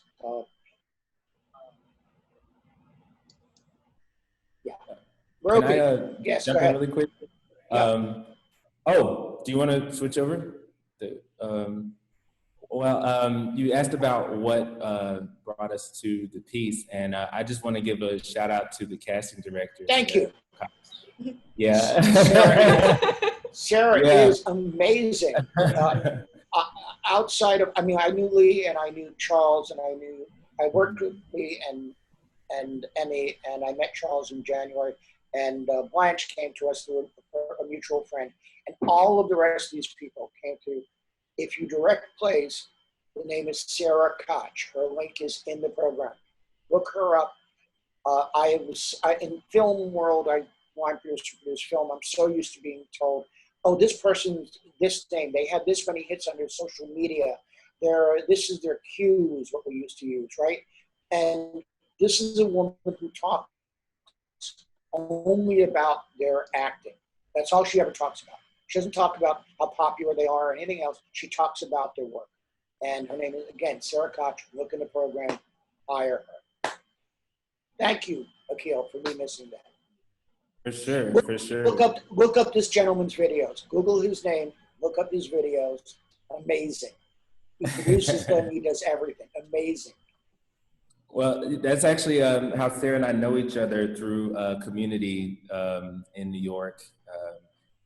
These events, Daybreaker, The Get Down. She's volunteered. We've worked together on stuff, and I've always really trusted her instincts as a human. And we've had a couple of meetings before. We had a meeting before years ago talking about work and art. And so I'm in the Dominican Republic here with really, really fragile Wi-Fi. And when she wrote me and told me about this play, just because I know her instincts and her integrity. So I said, yeah, sure. What is it? And then she told me that it was up the alley of health, and I'm really interested in healing arts, performing arts. And then I saw the script, and it got better every step of the way. First of all, from her, then the cast, and also the content. And so this is something that's right up my alley on all the levels. So I just wanted to say thank you to Sarah, thank you JB, thank you to the cast, thank you Maura, everyone. And I'm looking now at somebody we haven't talked to. On Saturday, Blanche, on Saturday, some of the comments we got was, I wish I had a Bonnie in my life. So how did you approach Bonnie, who is a choreographer, and she has her own dance company and offers a little bit of wisdom here and there too? Well, I guess you and I both spoke about the teachers that we've had at different times. And I guess one's spiritual health is as important as your physical health. And those people do guide us, but usually not by sort of hitting us over the head with things. And I think the challenge of the role was to have Bonnie not sound preachy, but just really genuinely want to help others. And in the end, from a Buddhist perspective, I think when you put others first, then you end up being happier. And though she's tough, I think she puts her dancers first, and she really gave Liz the best that she could give her. And for me, it was enjoyable to play a role like that. I appreciate the experience of new media. That was really fun. Well, you have succeeded. New media and the way you interpret the dance and everything. So you've succeeded in many media. For those who don't know, Blanche is an Emmy winner, and she's started on stage. She's done a good deal of stage work. She teaches stage, but she is also an Emmy winner. So she's Dr. Craig, do you want to talk a little bit about spiritual health? Without any one practice, we're not talking just in general. I'm putting that under a large tent. I want Bonnie to be my fairy godmother. Yeah, it's an important piece. It also tends to be a controversial piece in the community because I think there's a lot of people out there who take advantage of us and push techniques and methods that are really unproven. The lightning process comes to very controversial, but I think you also can't overlook that piece, but the way that it's implemented, I think it needs to be coming from a good place, but patients need to be careful because there's a lot of people that take advantage of us out there using some of these methods. Well, one thing you can't not include the mind when working with the body. One thing that Blanche and Liz and Roby and I have talked about, because Roby, you can talk a little bit about, because I know that you were working as in holistic healing and such, and you and I both have, as does Blanche, some background in Buddhism and such, but we're not talking about any specifics. And one of the things that I really have, I guess, in the writing process over time, and I have to credit Blanche with this, and Roby with this, and Lee with this, was I didn't want Bonnie to just be an all-knowing seer who just hands down wisdom from on high. I mean, Liz just doesn't. Liz buys some of it, and she doesn't buy some of it, and that I wanted that dynamic. I didn't want it to be that Bonnie just knew everything. That if you were in the audience, you just had to wait for Bonnie to tell you the answer, and there it was, and it was all in front of you. So that And, Liz says, when she says, I think pain is, and she says, well, I think that's BS. I don't, I'm not, I wanted two people who were actually thinking. The thing I talked to Leah a lot about was I said, Liz is always listening to mine, but that doesn't mean she buys it. And I said, you choose where you buy it and where you don't. Roby, you want to jump in and talk to us just a little bit about what your experience was with the play tonight? Roby spoke extensively the other night, so I'm kind of giving her a break. I'm not speaking as much, but that young lady is the inspiration. Oh, thank you so much. First, I do want to say, just to piggyback off what JB was and y'all were talking about the experience of having to do this in a Zoom format or like an online conference format, is the actors did get to experience what a lot of ME patients experience, in that we don't, like some of my best friends I've never met in person because we're too sick, even though we may live an hour and a half away, or even the ones that are local, we don't get to ever see each other in person. So you kind of understand the dynamic of having to build these relationships more online and virtually. The other thing I wanted to say, yes, because the night before last, I have cognitive impairment that is referred to as brain fog by a lot of people and in the play. It took me a while to kind of download what I took in from the play. And I think I was also a little anxious because I knew I would be speaking afterwards. And I feel like I'm going to get emotional. But for so many years, especially, I went 12 years getting more and more sick, and doctors couldn't tell me what to do, even though, I tried many doctors and many different things, and nothing helped, nothing worked, and nobody understood me. Even my family, who's very supportive now, is just like, you're tired, we're all tired.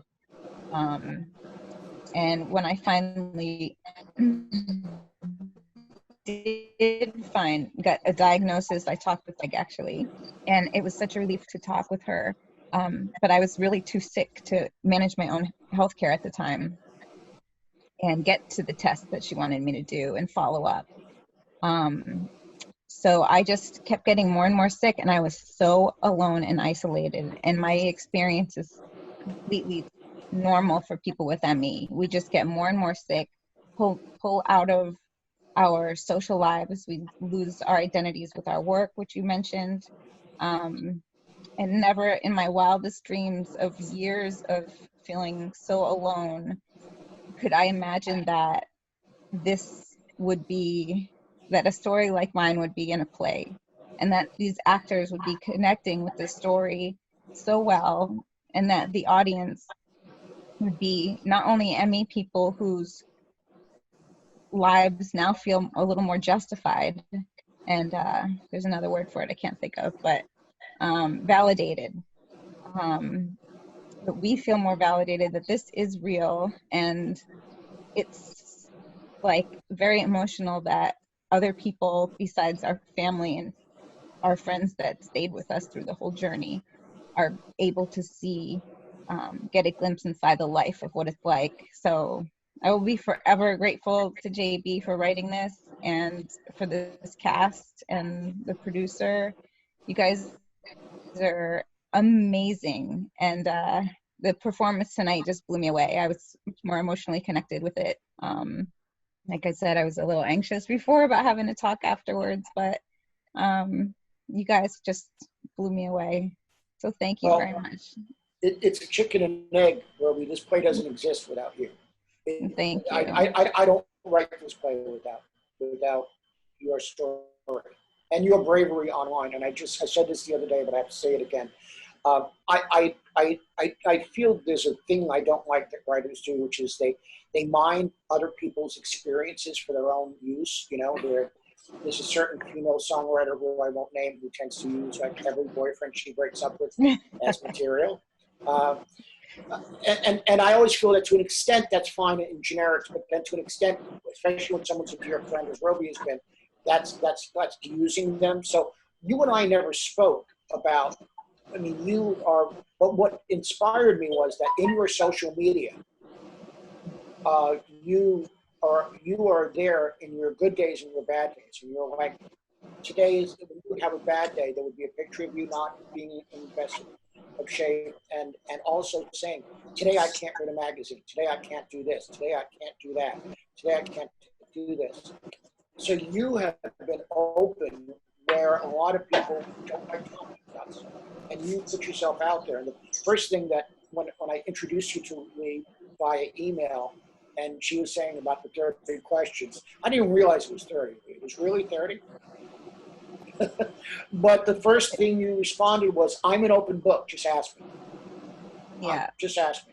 And that's really, that is why we're here, and that's why this is so, to the extent that it is honest and accurate, that's a big reason why it is. Well, thank you. And it didn't feel like 30 questions. And I told Lee at one point it felt kind of like a therapy session, because nobody ever asks me these things about like my daily life. So it was really a pleasure to work with her.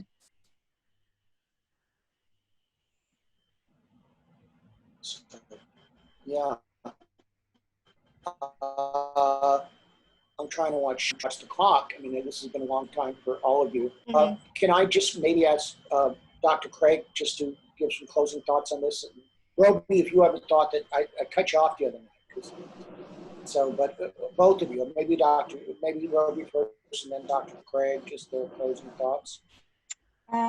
Yeah, I don't feel like I got cut off. I think I said what I wanted to say. But something that I feel like I misspoke a little the other night when I said that some people just will never understand the disease, when really I feel like we have to be patient and understanding with people who don't understand it, because unless you live with it, or unless you live really, really close to it, it's incredibly difficult to understand.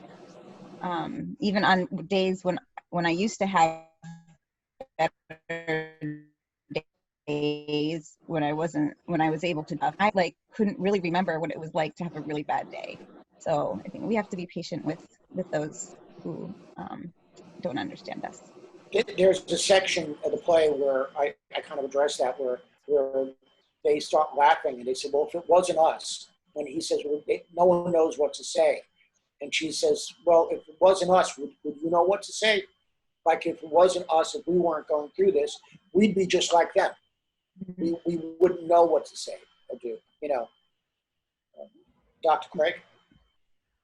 Yeah, I think that's spot on. And one of the cast members mentioned earlier, drawing a parallel from what we're all learning in this moment in history, the social issues, and how we're learning how to talk about them in a different way, and how to be more mindful and humble when we come to the table about things that we don't know.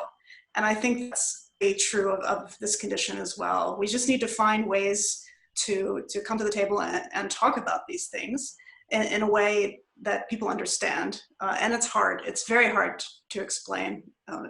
It's hard to put into words our symptoms sometimes if we have the energy to put them into words. But we need to try, and I absolutely commend Roby for being so brave. It takes a lot of bravery to just be able to talk about this so openly. I hope that she inspires everyone else listening to do that.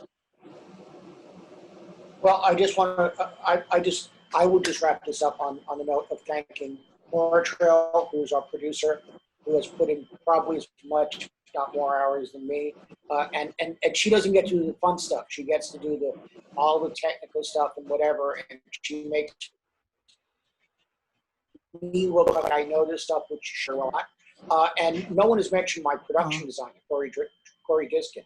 I met her on our last film that I worked on, and I was so happy I found her. And I threw her this very simple thing: can you design sets And then can you adjust them to Zoom in a way that makes sense? Because that shouldn't be hard, right? You know, there she was building models and said, okay, now can you just like relate them to Zoom?